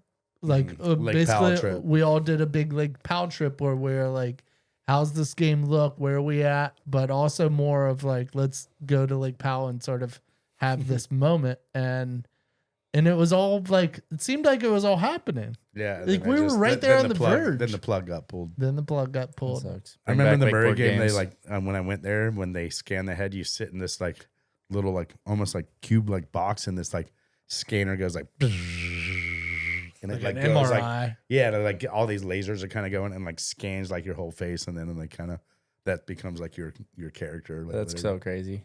Yeah. That's pretty. I wonder how big they would have made my nose for that. We need an extra card for this. Yeah, we need another card. There's just like this head with this like big beard and big nose. Oh man, well we got a lot of things happening the rest of this half. We got some Patreon questions from Jay Kuzma and Garrett Cortez, and we also got spin to win. We got trivia. We got rapid fire. So we should probably get cracking down on this. We'll get to the Patreon questions right now because this has to do with a little bit of more snowboarding, which I want to get back into. Yeah, and the Patreon members run this shit. So whatever they say, we go. Big shout out Patreon members supporting the podcast and giving us some questions right now. This is from Garrett Cortez. This is like pretty much 4 questions, kind of like all in a row. You can like elaborate on them, but they're kind of. Do you have more fun free riding in snowboarding or wakeboarding? 100% snowboarding. I actually was just talking with someone about that.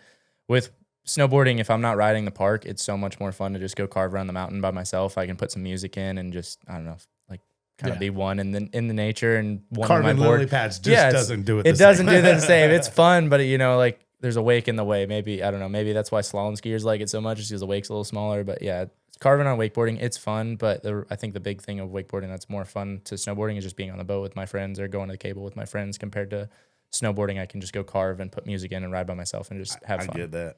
I always thought, and this would take a multi-million-dollar project, but what if they took like a small portion of Lake Powell or a big Lake Lanier, like a big lake that had fingers, and you could hop on a cable and then you ride that all the way out and it goes pretty far, and then you drop off of that cable, and then there's a section or it turns and you can pick this cable or that cable. This one goes to this other corner. It's almost like the lifts on a mountain where you got to take this lift to get there, to get there, to Where you're get not there. just You running need the to build same these run. lakes. You're not going to pull this off at like or No. anywhere I mean, reservoir lake, but I see it's like such it's a like bigger a lake. zip, But it's a zip line. But course. imagine if they took a half of a whole big old lake and they were like, to get to the slalom course, you have to take this lift, this How course do we get here from to this Fred? course. No, free riding, and I I think think that'd because the whole you get to use the whole mountain, and this is using the whole lake. You're not behind a boat. You can like go in your own ways, and there's all these different.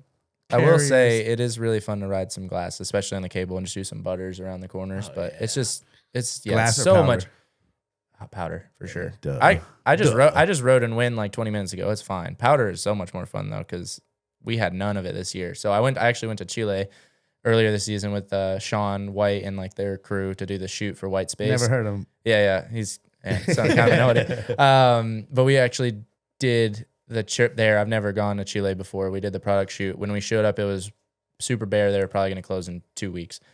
We had our second night there. They got like 5.5 feet in 24 hours, and the resort itself couldn't open the cars to get up there. So we rode like private mountain to ourselves, and it was the most insane snow I've ever ridden. I literally bragged about it for probably the whole season. Was that the first time you rode the Andes? Yeah, I've never ridden over there before. It was so cool. And obviously being with Sean and all those guys, it was pretty insane. Right. But yeah, I would say powder over glass any day. All day. Yeah.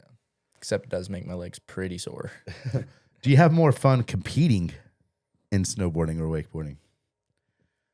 That's tough. I feel like wakeboarding is a little bit more of a vibe than snowboarding. I feel like in snowboarding, obviously you're hanging out with people, but you're so locked in on riding compared to wakeboarding. Like I show up and I'm riding, but when I'm not riding, I'm hanging out or like chatting with friends or any of the other boys. And I think that's pretty cool. With snowboarding, when you get like 45 minutes to practice, so you're waking up early, you're going straight into a practice. You have 5 runs to go get all of your tricks done, and then you go in straight into a contest, and that's kind of it. So I think that was like kind of one of the questions I was curious about too. Is like, so it's way more that's your day of just contest, like structured. It's like we wake up, have a 40, like we have a couple days of 2 days of practice, so we're maybe getting 30 runs on the course total in 3 days. But yeah, we show up, we get 45 minutes of practice, depending on how fast the lift is and stuff. But you're getting 4 to 5 runs. Guaranteed, and usually not more than that, and you're just going straight into your hardest trick. So it's pretty. You're like watching everyone on the chair lift up. You're like, oh, okay, that guy's done that. I gotta lock into it. But I'd say wakeboarding is a little bit more fun because obviously you're just it's a little less high pressure compared to snowboarding, where it's like more structured. You're not really riding with people as much, or at least me. I'm like just locked in on what I'm doing. I'm trying to get as many laps as I can. Yep. I get that. No, not really. From a personal, but not, You get not it, personally. No, I you can get wrap my head it, you around get it. I understand. We get I it. understand. We all get it. All these No. listeners, all of us get it. Still from Garrett. Do you feel more pressure to be successful in one over the other? No, not really. I think I kind of just want to be successful in both. I think it's cool to be able to do both. And I think the more I have done it, the more I've been asked what I would prefer to do. And I think that's almost cooler because I'm like, why am I choosing both? I'll just be good at, why am I choosing one over the other? I'll just try and be the best I can at both. You know who Bo Jackson is? I do know who Bo Jackson is. You feel like that? You feel like Bo? Deion Sanders? Not fully yet, but I'm there. I'm getting there. Yeah.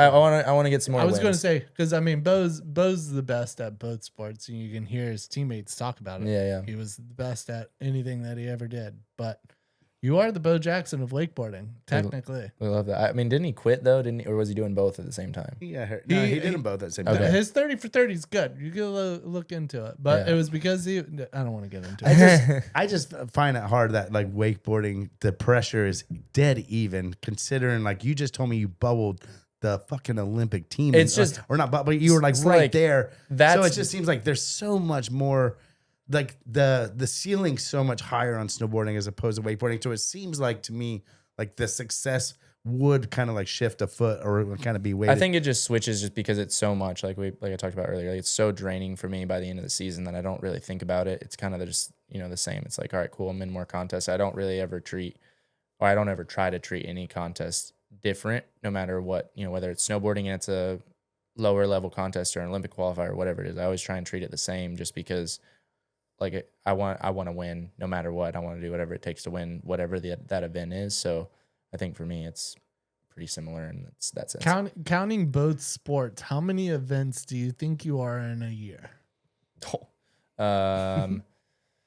We probably Roughly. have, like, just in the World Cup circuit, which they also have a Rev Tour circuit, which qualifies you in snowboarding. It's really complicated, but I would say just in the winter, I'm doing maybe like 14 or 15 events. And then if I'm doing a full wake season, I would be, four pro tours usually, and then nationals, worlds, double or nothing, and then I usually a have couple like Wakefest or a yeah, couple other Wakefest. There's like yeah. 3 or 4, so probably like over 20, 25. That's so wild. crazy, You're almost, dude, and only 52 weeks a year. That's 25. Yeah, That's half like of literally like every other weekend. Every other week, you're like You're competing doing in something. snowboarding. Yeah, like and I'm in wakeboarding. Europe all the time for contests, and like I think towards the end of the winter, I was in Europe for like 2 or 3 months straight. It's probably a damn good thing you don't ride cable, dude. You might be too No, I might stretched be, out. I might be smoked. I miss At it least a in lot. snowboard, but- you can do both at the same time. Slope Yeah. styles, like yeah, it's training. I'm just surprised you had enough time to come in here and join us for this. Yeah,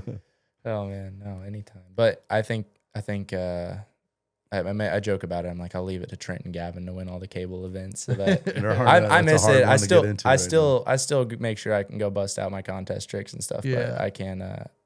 It's a lot of travel. Like even just talking to him, he's like, oh, I've gone from Munich Mash and Red Bull Wake Duel to to Wakefest. I'm like, that is Trent's insane. stretched out. Yeah, he's stretched out. but- that's a lot. I mean, yeah, and to reign supreme on cable and then try to come in to boat and like start making your presence. Imagine It's you rode half pipe too. Snowboard. I did for a while up until the past Olympics. I did both, and yeah, it was. At some point, you got to make a decision. You're like that Where riding, do focusing on half pipe will sacrifice into your slope style. Yeah, probably. but I think it does help a ton, especially with how many transition features we have. So I still ride, but That's same thing as interesting, cable. yeah. Like we have, I still am almost grateful that I did pipe for so long, and I was on the team, the U.S. team for both half pipe and slope because they have that half pipe kind of takeoff. Yeah, where you so we land on have a normal like landing. locks open. We have actually a quarter pipe feature at the bottom of the run, and it shows how many people can ride half pipe or have ridden half pipe. Sick. I like that.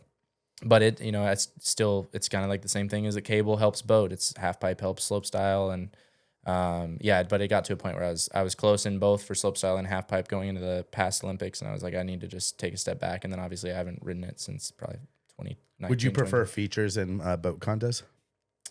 We were actually talking about that. It'd be kind of cool to bring it back because as you guys had features in your time, and I think it'd be cool. But would definitely be interesting. I don't think in all of them, but I think it would be kind of cool if the Pro Tour was like, let's bring this back for. It'd be cool if you don't one or even two. tell the buggers too. They just like You're show like, you up. gotta Like, hit a everyone's kicker like, this what? week. Gunther's like, let's go. Gunther's hype. Some people are like, wait. You think Nick and them boys would be able to hit an They'll A-frame? be all right. I would. They'll get I think across, I think Nick They'll and get Corey across. could do a lip slide. I think. Yeah, they'd look like Darren whenever they're hitting. Darren was hitting his. Just joking. Darren busted out too. Just joking. What are some of the similarities and differences between the pro scenes of each sport? Still a question from Garrett, and that was his last one.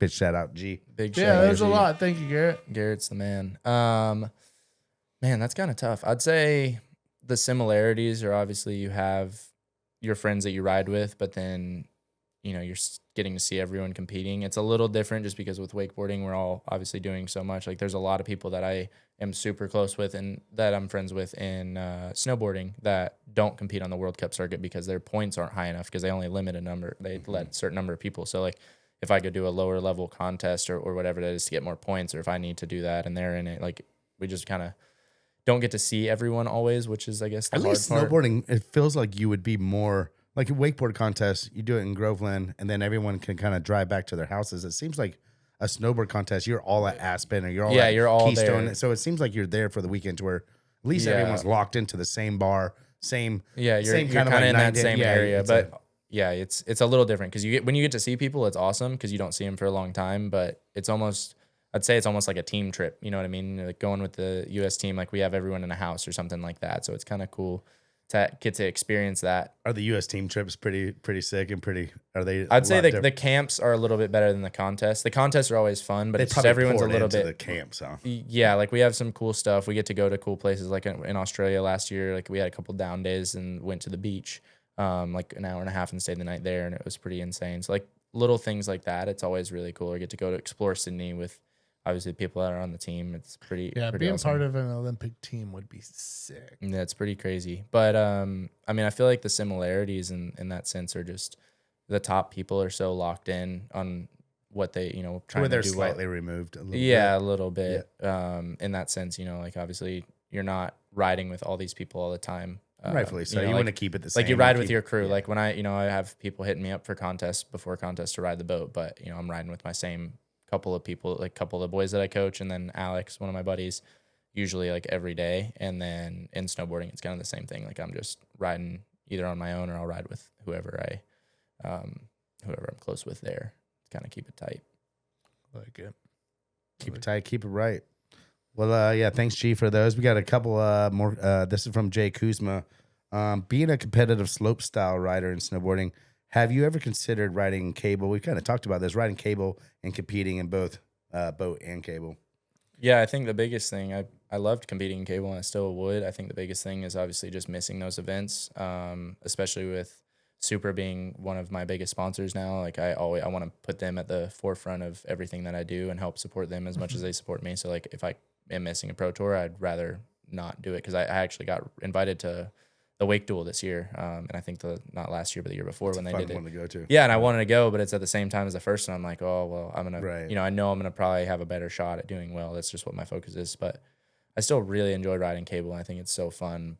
But just, I think the overlap of contests, and then I mean, you're only competing 25 Yeah, weeks out of the may as 52 well just weeks a add- year. But to be honest, if- I'm just joking. I'm if I- completely joking. if I was going to do a contest, I'd say the Red Bull Wake Duel or like Munich Mash. Like if I got invited to Munich Mash, I would properly like go train a little bit and go into it because that seems like a sweet event. And Munich Match is more of an invite of like a small select thing, right? For sure.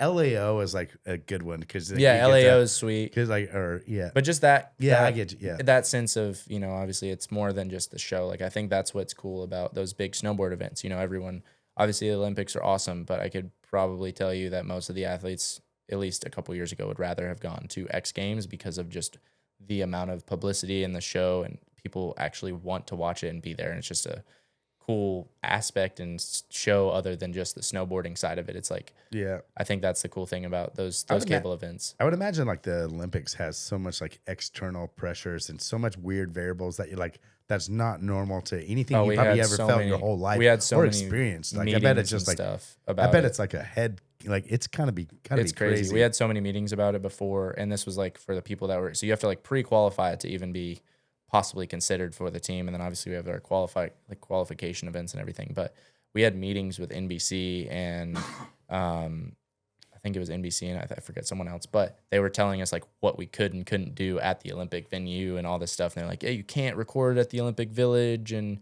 like show off all this. It's pretty crazy how much goes into it. It's not just, you can't have to just sign NDAs or there's a bunch of stuff. You can't really just be, I feel like you can't really just be yourself in that sense. Like you have to almost limit what's there. Be this version of yourself Yeah, that's like kind of a shell of yourself or something. Yeah, be the character that they. That's what I was wondering. It seems like that to where it's probably hard to really enjoy it. Like, Well, I mean, you're representing the America or whatever, like so they can't have you popping off and doing some shit. oh, you like, can't just record in the legit. video. I don't think like recording in the athlete village. I think it's more so much just for the popping up. safety kind of thing. If you're like filming around everything, people will come show up and kind of be crazy, like trying to give True. I think that was an issue in the past, but yeah, there's a lot that goes into it. It's pretty crazy.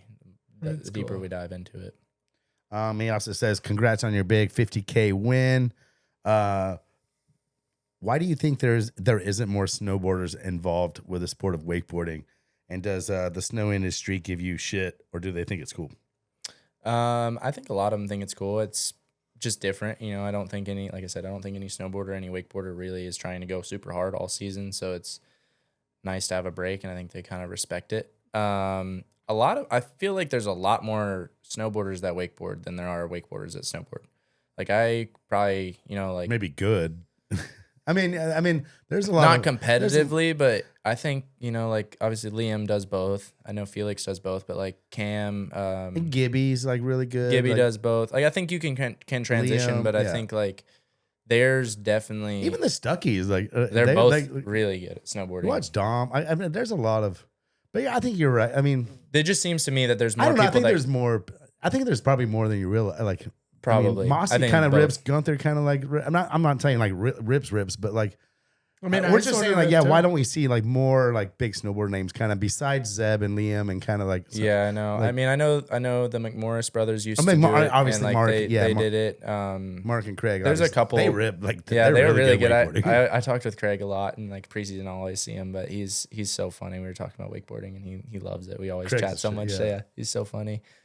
I feel like I've seen a lot more people, at least maybe not necessarily wakeboarding, but like out on the boat. Like Colby Stevenson, who's a professional skier, ripped like he's been posting so much wake surfing stuff, and I think it's just Zeb different. Toots and they all can wakeboard or wake surf. I just think there's probably better wakeboarders that snowboard. Like they're better at snowboarding than the snowboarders that wakeboard. You know what I mean? I think it's just because they don't do it as much or don't want to like risk. I mean, we're injury. dying to snowboard in the winter. I don't think they're dying to go blow their Yeah. knees out wakeboarding in the summer. Like that's why I think we might see more wake surfing. Yeah. They just want to go out and They like just want to have fun. They just soak up wanna some get- sun. Yeah. They're probably white as shit. Yeah, they're no, I always say they're definitely white. Yeah, I think it's easier for a wakeboarder to go snowboarding than it is for a snowboarder to go wakeboarding. Like just based on boats, and you need to know who has the. I'm not saying it's impossible, but I think as long as you can get They to can a wake, mountain- they can wakeboard in their own where they snowboarding. There's like usually glacier lakes wherever they live. To be Like, honest, though, also they can- a lot of those lakes don't allow boats, or you can't even get like Marcus Cle. Like I feel like a lot of the you're right. bigger names, yeah, like you're not. They're I've not. ridden on Green Lake. You can ride places. It's just yeah. harder, I think. Like in Zurich, you can ride, but then it's the same thing as Lake Como. Lake Como gets so packed out with just Hard to rollers and wakeboard. hard to wakeboard, Yeah. and Yeah. I think a lot of those guys do just want to break, it's and like, it's also a lot of the bigger names are European guys. They're not like it's harder to have a boat there, harder to trailer it around those For sure. roads. Well, why are you riding this season? Oh, I was trying to learn a tantrum. Yeah. Yeah. Yeah, well, big shout out Jay and Garrett for the questions and all the other Thank Patreon you. members. Thank Yeah. you, Patreon members. We'll take one more quick little break. Little break. All right, we're going to spin and win right now. And we got Fynn. Walk us through what you brought in right here. Yeah, so I brought in 2 Sway hats, signed both of them. Got one of them in PWT edition, and then just a normal green. But for anyone that would like a sick hat, these things are awesome. Oh yeah, signed by Fynn Bullock on the Yes, bottom. sir. Yeah, There we I go. love it. I Laced love up. Love it. And we're also going to add, add a standard quarterly magazine. This is a magazine. This is kind of a relic within wakeboarding, produced by Josh Letchworth and Joey Meddock. They think they only did like maybe 8.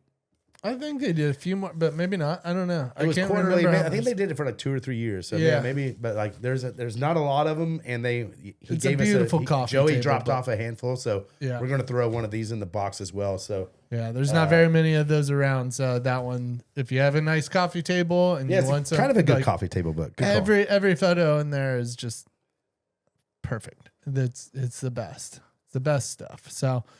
So yeah, a few hats and a standard magazine. Finn, you want to give that thing a spin? Ooh, Big hold shout on, out. let me record. Good call, That Shane. was close. Shout out all the Patreon members out there getting behind the podcast. If you want to get your name on the wheel, top shelf members only. Here we go. It's spinning. Travis Robinson, you Travis are the Robinson, winner. dude. There we go. Travis was one. He's 2-time winner, dude. Is he? We're getting some 2-time winners. Love it. Good stuff. Good stuff, Travis. You'll like this. Great coffee table, and your head will look good with some nice new bright net hats. Love it. Well, we got a couple. We haven't done trivia in a while. It's been a bit. I think it's been like 4 episodes. Yeah. And I've think had it a was couple of since- people reach out and go, "We really love the trivia." Yeah, the trivia is good. It gets you part of it, you know, where you're like not just listening to the conversation, you can finally join in. Yeah, it is. Obviously, guess along, play along. Do we have any prizes? No, we don't. What happened to the scratch off? I thought we had a scratch off over there. Did we give somebody one? I bet you probably I scratched think it. I might have scratched that thing. I bet you probably did. Probably didn't win anything on it. We got a Tootsie Roll on. Let's give it a Tootsie Roll.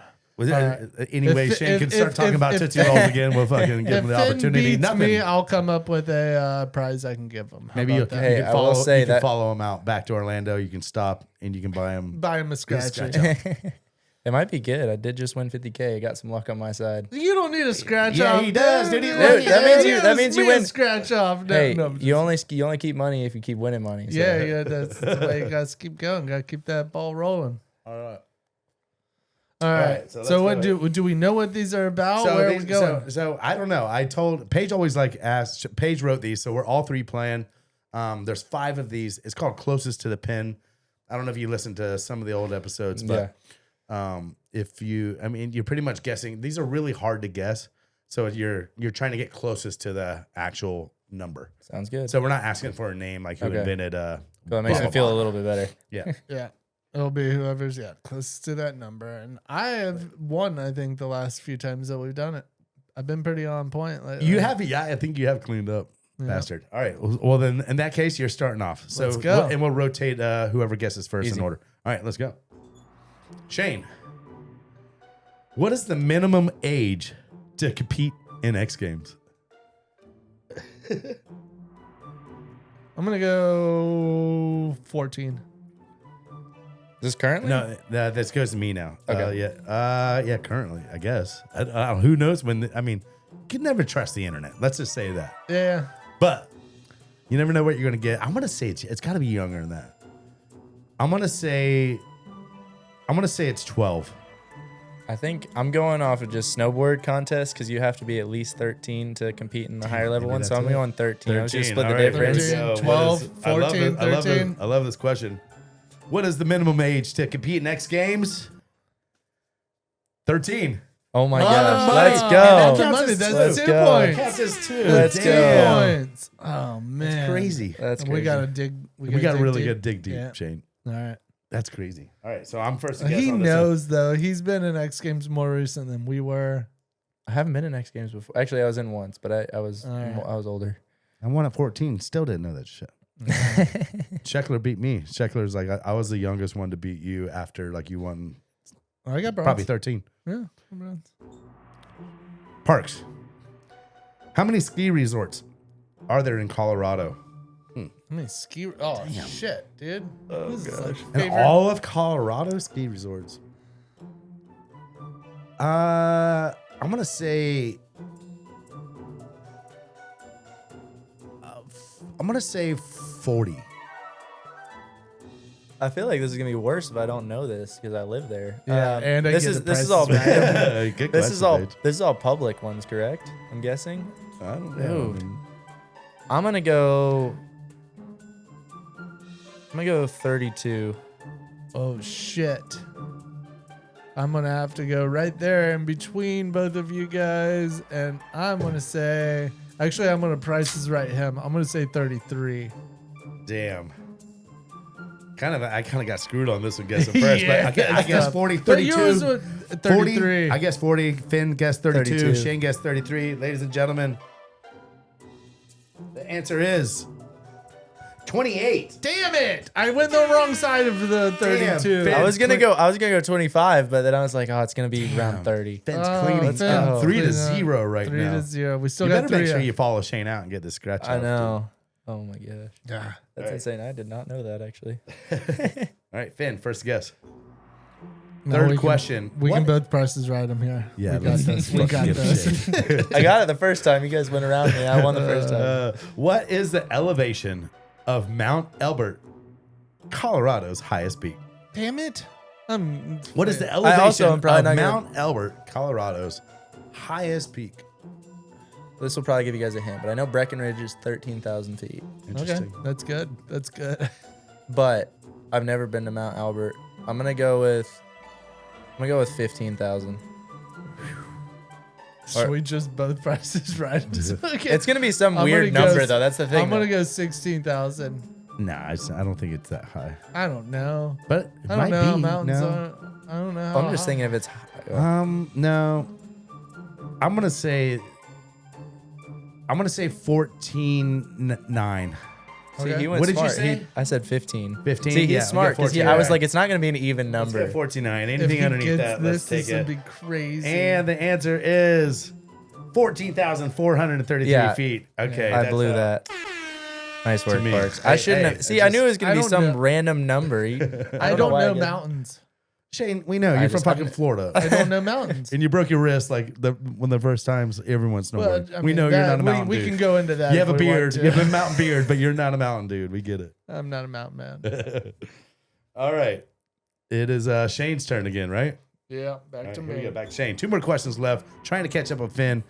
Finn has 3 points. I have 1. Shane has a big old goose egg. Shane, how long is the song Bohemian Rhapsody? I love the randomness. 7 minutes and 29 seconds. 7 minutes, 29 seconds. That's pretty good. I think it is about 7. That was a great guess. I'm gonna say 7 minutes and 38 seconds. I'm going to go 7 minutes and 16 seconds. So 7. What did you say? I said 7:29. 7:29. This is gonna be fun. I think he's got it. I think it's 7:29. I think it's I said 7:14. 7:38. I think it's What did I say, 7:38? 7:38. I think it's I said 7:14. 7:16. 7:14. Here we go. How long is this song Bohemian Rhapsody? 5 minutes 55 Oh seconds. my Whoa, gosh. Damn, I he thought- still wins that one. I definitely Damn. thought I thought it it was was a 7-minute 6 or- song though. I thought it was definitely that long. I was going to go 6 I might minutes. be thinking but then of I was, November Rain. Yeah. I was going to go 6 minutes, but then I was like, you went 7. And I feel like it's probably going to be 7 if I say. Bohemian Rhapsody is a long song. I definitely thought 5 it was minutes 7, and 55 seconds is 6 minutes is a long song. I still thought it was into that That's November crazy. Rain category though. Great song too. It is a great song. All right, last question. I don't even think we can tie it up if we I know, wanted we to, but can't. we're going to run it anyways. I'm first to guess. How many episodes are in Breaking Bad? Is that a thing of 7 seasons? 8 seasons, maybe?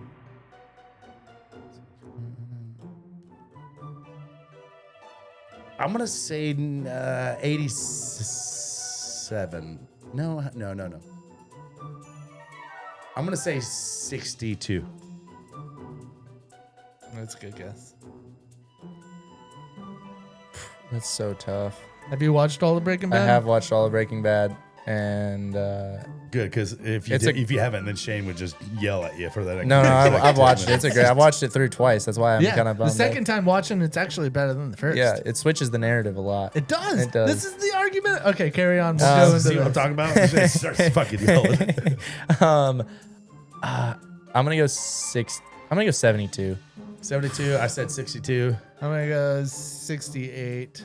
68. That's gonna be my I guess. think I'm How wrong. many I think episodes it's are on the in low this there the was show 13 Breaking in the last Bad? one. Ladies and gentlemen, 62. Oh my the gosh. fucking Shit. money. Let's go, me. Yeah, you still lost though. I Still did, lost, but that would have been was the pretty good. sick 62. comeback if That we was could have awesome. somehow got I know. Bohemian Rhapsody. That I was know. awesome. It was because I Wow. went too high on it, but, That was but I good. can't believe I hit that on That the was 62 crazy. is really good. You 60 sometimes, was a- even though you don't win, it feels good riding how Getting you You finished rode. it off with a bang. yeah. It's not always about the podium you get. It's how you rode in the finals. Yeah, like honestly, I might be crowd favorite for the 62 pull off. I think people will respect that. I respect that. Yeah, maybe crowd favorite's a little zealous. No, so back to Breaking Bad though. God, here we go. No, the second time you watch it, and spoiler alert, if you haven't watched Breaking Bad, don't listen. I don't know to me how right you now. haven't. I don't know how you haven't watched Breaking Bad at this okay, point. we're fine. But you realize, Yeah, Walt's spoiler bad. alert. Go fuck yourself. You go watch it. You realize Walt's the bad guy from the Yeah, beginning. exactly. That's what And Gus is good. It's crazy. The first time you watch it, you're rooting for Walt because you think that he's just this guy that's got cancer and he needs to provide for his family. I haven't the watched end- it back. Like Second as time the- you watch the it, villain. you see him as the villain from the start and you watch him grow to be this bad person. And you're like, it's you can appreciate it. Game 'cause of you're like, Thrones is really good to watch. I just don't rebacks. spoil that. I just started No, watching. I it. won't spoil anything, but I'm saying like the more you watch Game of Thrones the first time and you're like you're learning the characters, you're listening to what they say, and then at the end you kind of know like what happened. If you go back and watch even from the first episode, it's almost like everything they say, everything they show is for like some reason that you didn't get the first time. So I actually watched. So like second time is like really sick to watch. I Game of watched Thrones. the Night of the So- Seven Kingdoms first, and then that's what got me on Game of Thrones. It was Oh, pretty whoa. cool. You're 'cause- going chronological order. Huh? No, I just had never watched it. Chronological Yeah. order. Yeah, but it's pretty crazy. Respect to Yeah. that. I've never really seen that. Way That's it's happened. that's an odd one. That's a weird way to watch it, but respect. I just couldn't Respect. find anything. I was bored. Game of Thrones is hands down the best show written from start to finish. It's just such a. I could go on. I could have a whole to all the podcast listeners. We'll about- cut Shane off soon. We I won't could let have Shane a go. whole podcast. We won't let about Shane this. go for 15 multiple minutes. episodes. but Episode 41. it is Shane. so good when you watch it multiple times. You see, like Park said, these conversations that happened that meant nothing the first time you watched it, but then when you see something 2 seasons later that happened, you're like, and then you're like, that's why that all happened is because he said that instead of this. Yeah. Like, That's why it might be one of the greatest shows of it all. is crazy. Great. It goes for me, Game of Thrones, Breaking Bad, and I mean I could go on for a while, but those two are my favorite. Try two not tips. saying Sopranos and let you get lit up in the comments. too. Sopranos is good. Sopranos is good. It's very good, but there's not this Good is reback the watch. adjective. you No, use it's not for a semantic. rewatch. It's not a rewatch thing. Have you know what's happened. You like, Yeah. but it's when you see when the show is written to the idea that in season 6, what we're doing right now in season 1's going to matter is that's just good writing. That's just good writing. Got myself a gun. Oh, it's a great song. Oh, should we get into it? How's the segue on that? That was such a good segue. All right, that was the intro to Shane's Rapid Fires. Finn, you ready for this? I don't know. We'll see. Yeah, no one's ready for this. Just think about what number Shane's thinking of right now. And just like, it's going to be one of the questions, but like, I don't want it to just surprise you. I want you to like, I don't know. I want you to I want some part of you to think about it'll come up in this, but like, just, I'm giving you a heads up. All right. This is not what number am I thinking of, but it's your favorite animal. Bulldog. Bulldog?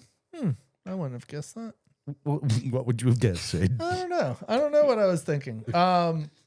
You might even not even have an answer for this one, but what Mortal Kombat character are you picking whenever you're playing Mortal Kombat? I haven't really played Mortal Kombat too much. I thought you might be a little. I knew young that for question was so- outdated. Who's the Yeah, who's it's a little the guy outdated. with the spiky hat and the blue? Raiden? Sure. Spiky? No, the Asian hat? Yeah, the Asian hat, like the rice Or the- farmer hat. Yeah, And yeah, then that was Raiden. Yeah, that one. Raiden's always a good cool. one. People loved Raiden. He had blue on, so if I ever played it, Yeah, I he liked was blue. electricity. Yeah, Yeah, so I thought it was cool because I like blue. I like that. That's a good one. Window or aisle? Aisle. How many miles have you accumulated in your whole career? Where are you at? What airline are you flying mostly? I switched because He's like, the team was with Delta, and then Delta stopped doing the cool like status in the club. So then I went to United, and I'd probably say combined, I probably picked up like at least 400,000 or 500,000 pretty easily. All right, that's pretty good. Young age, like If not more, if not more. I'm closing in Solid. on the $1,000,000 miler club. Can't wait. I saw you get Grub just hit I'm it. getting there. You I'm ain't getting get there. there, I'm dude. like 40,000, 30,000 away from it. I'm getting there. Best slope style setup. I feel like gotta have a good transfer rail, down, flat down, 2 jumps, a shark fin. What's the what contest has been the best? that Oh, that Locks you- Open. Locks Locks open, Open? for sure. It's most fun Locks open. and my favorite place to ride. Who's your favorite follow on Instagram? One that you when you To be honest, one that I was pretty stoked on, I got followed by JP Walker, which I don't know if you guys know who that is. But Oh he's yeah, I like, know JP. yeah, I got Walker is followed a by legend. JP Walker. That Really? was pretty cool. Damn right, that'd be sick. I'm also super. I when I was with 32, Scott Stevens was also really rad. JP Walker.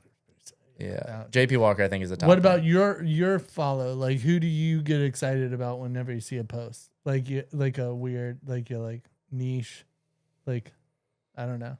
I don't know. I mean, Mine's Typhoon Tommy. I'll tell you about him. Typhoon Tommy's a jet skier. He's like 70 years old. that's Super into tough. jet skiing. I think. I don't know. Zeb's pretty cool to watch. I like watching him. It can be bad too, like someone bad, like Yeah. horrible. Yeah, I like watching. I forget what his name is, but that water ski, the barefooter that's like going on 100. That I don't know if you guys have seen that clip of him, the guy that Paul barefoot. Sawyer. Yeah. Yeah, he lives here in Claremont. Really? Yeah. That's epic. He Yeah, I rides see out right him in front of the I house don't all the think he has time. Instagram, but I just see him on Instagram a lot. I And post that- him on Instagram. Yeah, like, I've seen every you. time he's out in front, dude. I've seen you a lot. Post He's him a lot. I've seen. 94 years old, and this dude can all the barefooters and show skiers out there. This dude is 90. Like literally, last year I went out with him. 93 years old. He did like 5 back deeps in a row, long line, Sick. and then he did like 5 like front barefoot. That's He insane. does it 5 days a week for like the last 15. Yeah, 20 no. years Watching since I him lived on here. Instagram, I know he doesn't have an Instagram. I've been account, trying to get but him on the pod. But that'd be so sweet. But I see him randomly. He'll just pop up on my feed, and I think that's so cool. no, sorry, I take that back. He's not 94. He's 80. He's 83. 80. Now he's 84. I Okay. retracted. Still. So it's still crazy. Still It's insane. not 94. 83. Nobody's arguing with that. No, if you would have heard that, like, at 90, there's a difference between 94 and 84. There And are- no one's 94 there doing back deeps long line. Yeah, it's true. insane. It's true. How long do you think he'll go still doing back deeps? How long do you I think haven't he'll seen make him it? out there as much, to tell you the truth. But like, Fair enough. Can you change a car tire? Yes, I actually did it for my mom the other day at the Pro Tour before finals. Boom. Yeah, she got a flat tire, and she said, "I'll call AAA." And I said, "No, I'll just do I it." got this. Yeah, it was the second time I've ever done it, so I was pretty hyped. I did Oh, pretty there you go. effortlessly. Yeah, I mean, it's a good feat to know that you can change. Oh, yeah, a car no, it was tire. awesome. It's a it's pretty funny you just asked me that though, because I literally just did it Yeah, like you 2 just weeks did it, ago. biggest inspo. In general, or in, Yeah, biggest can inspiration. we just get us? What do you? Yeah, go ahead. No, Yeah, no. whatever. I'd say outside of sports is honestly probably my mom, just in the determination, hard work in sports. Let's get a quick snow and wake. Yeah. Snowboarding, I mean, there's so many good riders, and I don't really ever Well, obviously, say yeah. one. I love watching Marcus Cleveland because he's super cool, and just the butters and stuff. It's pretty fun to watch him. Wakeboarding, I really liked watching Rafter Rome. I'd say he's probably one of my favorite wakeboarders of all time. True that. And I'd say outside of like currently social media wise, Sam Brown and J.K. Mullins are pretty fun to watch because just the grabs and technicality of. I actually just rode with J.K. in Tennessee, and he inspired me to do a lot of like grabs and stuff that I haven't done in forever or even tried before. So it was pretty cool. That's really good. You got to be deaf for a year or blind for 2 months. What you pulling? Deaf for a year, blind for 2 months. I'd maybe go. That's so tough. I'd probably go deaf. You go deaf for a full year, because I mean you're not snowboarding or wakeboarding if you go blind for 2 months. I don't know if you are if you're going deaf. I don't know. Yeah, I don't know if Because he's doing. I don't know if he's You doing can still double get out. corks. That's where Maybe your not double corks, but you could still get out there and ride. That's Yeah. where your equilibriums are, though. I don't know. Yeah. That's tough. I don't know, like to see. You'd like to see? I like to see. I've had friends that were deaf that like rip wakeboarding. Yeah, I'm though. sure. I mean, you definitely can. I just think it's hard. I think that like equilibrium comes from like when one ear's off Yeah, from, one the, off from the and from the Yeah, other. but you Like, you can't hit a wake or you can't even snowboard if you're blind. sure you can. I mean, There you is- can go. You can go. I mean, no, there is a wake. there's There's a a- blind wakeboarder that's like older. Yeah, They but can- I mean, I get what you're wakeboarding, I get what you're wakeboarding saying. you can, but you can't. You can't really jump. You can't jump the wake or you can't do tricks. You can still do tricks if you're deaf. I get you. Like you can't Yeah. spot the So- landing. so what did you pick? Can't spot Deaf? I'd say Would you- I would probably take deaf for that. you. Yeah. All right. I have a favorite athlete, but you sort of just mentioned that. What number am I thinking of? Get him, Finn. 87. No. I guess so. Favorite event. Favorite event you've ever been to? Wakeboarding or snowboarding? Both. I'd say snowboarding is probably still locks open just because it's cool. Wakeboarding, I'm gonna say Wakefest, Wakefest, yeah, especially that's now. What is it? What Yeah. is it about locks open? It's that's, just so like, beautiful, and it's I don't know, it's pretty like, beautiful. You're always in. It's always in the mountains and beautiful. I know, Like, what but is, that like, what is- resort. I've never is been like- there, so I don't really. You kind of get just this insane overlook of the mountains, and you're like above the clouds. It's pretty. I don't know. I think it's unbeatable. The atmosphere there is really cool. Like a lot of people actually show up to watch snowboarding, and want to be a part of the event, Right. which I think is awesome. And then I actually have seen some of the most insane concerts at that event. I watched Mobb Deep like 2 years. Mobb Deep. I love some Mobb Mobb Deep. Deep, and then I watched I think it's Delinquent Habits, which I actually did not know who they were until that, which was really cool. And then I watched they have a bunch of European artists, and then I watched Busta Rhymes, which was really Busta funny. Rhymes Actually, is sick. Busta Rhymes is sick. And then there was an event that we had, which is the Core Big Air. I didn't like the event as much because it was a sketchy Big Air, but they had a huge festival and they had like G-Eazy and a bunch of Yeah, a we saw bunch of cool Buster people. Rhymes one time. Busta Rhymes was really funny. He Busta. literally didn't sing any of it. He started singing one song and then stopped and started like I think he started rolling a blunt or Yeah. something and One started- bus, you can do whatever the hell you want. Yeah, he didn't. Yeah, he he's was he Busta. was so out of it, but it was pretty cool. When your name's Buster Rhymes, you can get away with He's a been lot. he's been around for a minute too. Yeah. If you're to pick an actor to play you in your life story, who would it be?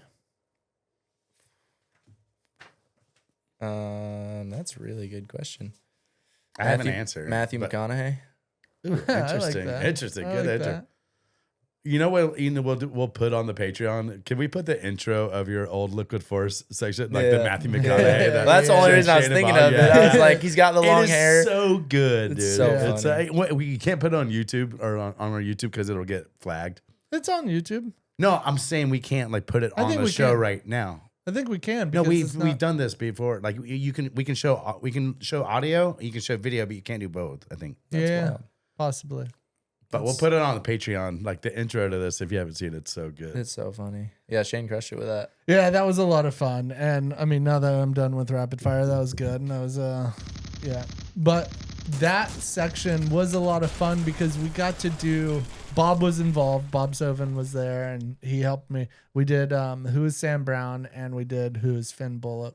But we made these intros that were pretty elaborate. And Yeah. it was just this idea of Finn has given so much to two different sports that he was horrible at almost everything else. And we like made this intro of you painting, you playing baseball, Wrestling with Darren Darren, which was Shapiro. But it was like such a funny, and then we had somebody fake Matthew McConaughey and do the full voiceover for it. But it was such a fun little thing. I showed Parks a little bit ago. Yeah, it but- was so awesome. No, it was epic, and it is absolutely hilarious. Just obviously dealing with Bob and hanging out with him was hilarious. I remember watching him hit a inflatable like body glove surfboard off of the Nona Yeah. kicker and stuff, Yeah, trying to land. yeah, That yeah, was yeah. hilarious.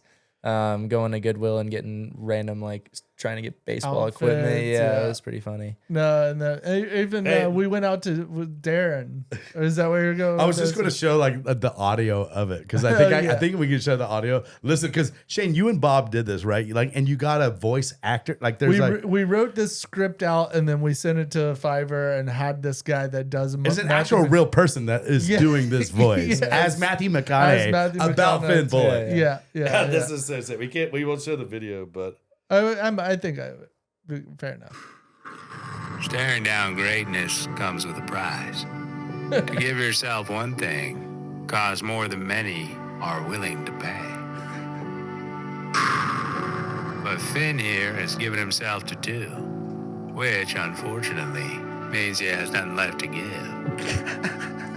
His outfielding skills are about as useful as a scarecrow in New York City. Finn's terrible TikTok dance attempts are the reason he's getting banned from the U.S.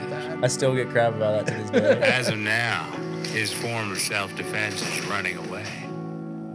And he's not yet ready to recreate the Titanic painting scene. But man, I'll tell you one thing. You put this 15-year-old kid on a snowboard, and he'll rip some Roy with the best of the park rats in the world. We know now that he can't twerk, but man, can he cork. This story today is about him on a board, holding a rope, and making us realize he is the next great one on the water. Oh, Damn, so good. dude, that was a great So intro, funny. dude. That was a good. And it was just me and Bob writing that out and like kind of being like, we have this idea. I can tell it's Bob that missed on the TikTok dance. You can definitely tell Yeah. that There's Bob's a lot, like even when it was his outfitting skills are as good as a scarecrow in New York City, we're like, what do we say about how bad his outfitting skills are? And we're like, like as bad as a I like he can't twerk, but he can cork. It's so funny. he can rip Roy with the best of them. He can rip Roy the But best yeah, of them. so we write the script and then we send it to this guy at Fiverr that does, Matthew McConaughey voices. And he's like, all right, here's 3 or 4 different drafts where he pronunciates different words. Like he was like, I don't know which one you want to sit on. Like Rip Roy with the best of them, or Rip Roy with the best of them. He sent us a few different versions, and I was like, "This dude's the best." Like, How fun would that be if you were like the man that got all of a sudden you got all these things, you're like making like $15-20 a thing, and you're just like, hey man, how many episodes are there in Breaking Bad? It was so crazy, and the fact that he followed up and did so much work, and he was like, let me know how this goes. Like, I really want to make sure I'm pronouncing each word correctly. And I was like, Did you ever send him the video? I don't know. You should have sent him the video. Probably You did. probably should have sent him the video and be like, hey, you crushed it. Yeah, no. And it was so much fun. And fighting Darren, we went to Darren's dojo, his like jiu-jitsu studio. And we're like, so Finn, we're going to just need a shot of you getting slammed by Darren Shapiro. And he's like, It what? looked like he choked What was you so out funny right now. is, yeah, because Darren's obviously really good at fighting and he's a jujitsu. pit bull. Yeah. So the height difference was not super great because he went up to probably my belly button. But You didn't stand a chance. no. But he just goes, hey, don't move or this is going to hurt really bad. And I said, what? And then he just rolls me. And I was like, okay, cool. So I remember that so vividly. It was pretty funny. And it says when you were 15. Like, that was Yeah. literally 5 years ago, I 5 know. or more years That's ago. So crazy. it was like, it was a lot of fun. Like, Oh, that was I awesome. really enjoyed that project. And Yeah, that was so fun. But Yeah. oh, man, that was funny. even like, It's there's wild. so many little. It's wild, man. It's wild the life that you've lived thus far, man. Pretty Living crazy. like half season from the time you're like 7-8 years old, man. Yeah. Like, it explains a lot, man, and a lot of answered questions I gathered today from old Finn over here. Yeah. It was very insightful. Yeah, no, it's definitely quite the life, but wouldn't really know what to do with myself without it. And Well, dude, you're 21 years old, man. You just won 50G at the biggest wakeboard contest of the fucking year. You got second one before that. You got a huge life and road ahead of you, man. I cannot wait to see where it's going. And I mean, fuck, so proud of you thus far, man. Even if nothing comes tomorrow, dude, you should be proud of like 21 years old in the situation you're in. But like what I'm saying, dude, is, and let's give a big shout. What's your mom's name? Paula, dude. Like, let's give a shout out because obviously she's meant so much to you and done so much for your career, snowboarding and wakeboarding, and so many moms and parents are like that. But obviously, for as many times as she's been brought up this episode, big shout out to Paula because you created a beast. Yeah, she couldn't do it without her, and couldn't do it without all the amazing people that support. And, obviously having you guys help share the story is pretty cool. So, to many more, and hopefully a lot more podiums is coming along. But Let's go, just baby. keep grinding. Yeah, well, hopefully we're still recording some episodes when your success hits in the future, and we'll get you back on here, man. Yeah, exactly. It's been really fun. Thanks for bringing all the Patreon the top shelf stuff away and bringing that in. Congrats to Travis Robinson, and big thanks to Mastercraft, all the Patreon members out there. If you're listening and like this episode, please subscribe. Man, yeah, dude, that was a good one. That was a good one, dude. Yeah. Really appreciate it. Is there anything you want to say or give a shout out to anyone or anything you got coming up on the near-sighted future? I just got some more contests, so make sure you tune into the Pro Tour. We got Nationals coming up this week. I want to say a massive thank you to both you guys for having me on and doing these awesome podcasts because they're super fun to watch. And massive thanks to obviously my family, my sponsors, and just being able to do what I do and love being able to continue doing the sports that I love and sharing my journey. Love you, man. You're a good character, great dude, man, and keep it up on the frozen water and the hot water as well. Shane, you did great too. Thanks, man. Good stuff. All right, guys. What is that? Episode 40. Episode 40. You want to say in the books? In the books.